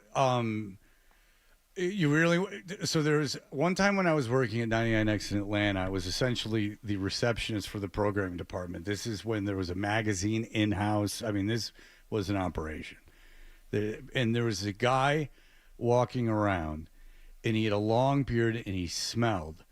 And he had shabby clothes on, and he just and it was weird. It was like someone let a raccoon in, and I go finally. I'm like, I go up to one of the people in programming. I go, hey, a bum got in here, and they go, oh no, that's, and I can't remember the name. That's so and so. He's not a bum. He's worth like $100 million. He's a real big record company producer and you know, head of a record company. And then I looked, and he might have had like a $50,000 watch on. Right. So that appealed to me. I like that dichotomy because, like, you know, people dress in salmon pants and, you know, and wear a dumb belt with whales on it. And they're dressed almost like in a uniform to prove that they're in finance and in private equity. Okay. I like the idea of you are dressed like a bum, but there is one thing. It could be even sneakers. You're dressed like a bum, but you have on like $2,000 sneakers. Now, I don't do any of this. I mean, I'm just always well dressed. I don't need to, you know, have this, but that always appealed to me from a young age. By all outward appearances to the untrained eye, you are just some, you know, street guy, but then to the trained eye, you can tell that was a big LA thing, and the record reps that were in LA, and there were a handful of people when I was living in Las Vegas. There was a lot of Los Angeles people that would come in and out, and they'd be wearing like dirty cargo shorts and a Trixer for Kids vintage tee. The real deal, Buddy Deal, was famous for that. Buddy Deal. Wearing Old Spice aftershave, but he would have on like the sneakers that you would want and a really nice watch. Like purposely dressed down in 2 out of 3 areas, but then 2 things that if you knew what you were looking at, you knew, oh, okay, this guy's got something. And that always appealed to me. Yeah. Because, you know, I'm a big phony. Yeah. Let's check in on this NASCAR driver who had a big moment in Victory Lane. We didn't get to this in the what happened last night because I'm not sure when this happened. It was over the weekend, I'm guessing. But imagine you just win a race, you pull into Victory Lane or whatever they call the circle there, where you stop your car and you get out, and they got the podium and they're spraying the champagne and whatever, and you're climbing out of your car. 7 career wins. Let's go down to Mobile One Victory Lane, Dylan.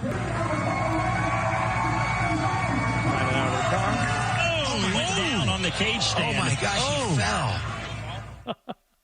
He tries to climb out of his car.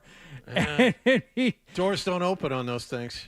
Yeah. Connor Zilich broke his collarbone after his foot kind of gets caught up in that little net that they have down Always there. smart not to remove that when you're trying to climb out of a window. But you don't understand, they're athletes. Yeah. First of all, I'm doing okay.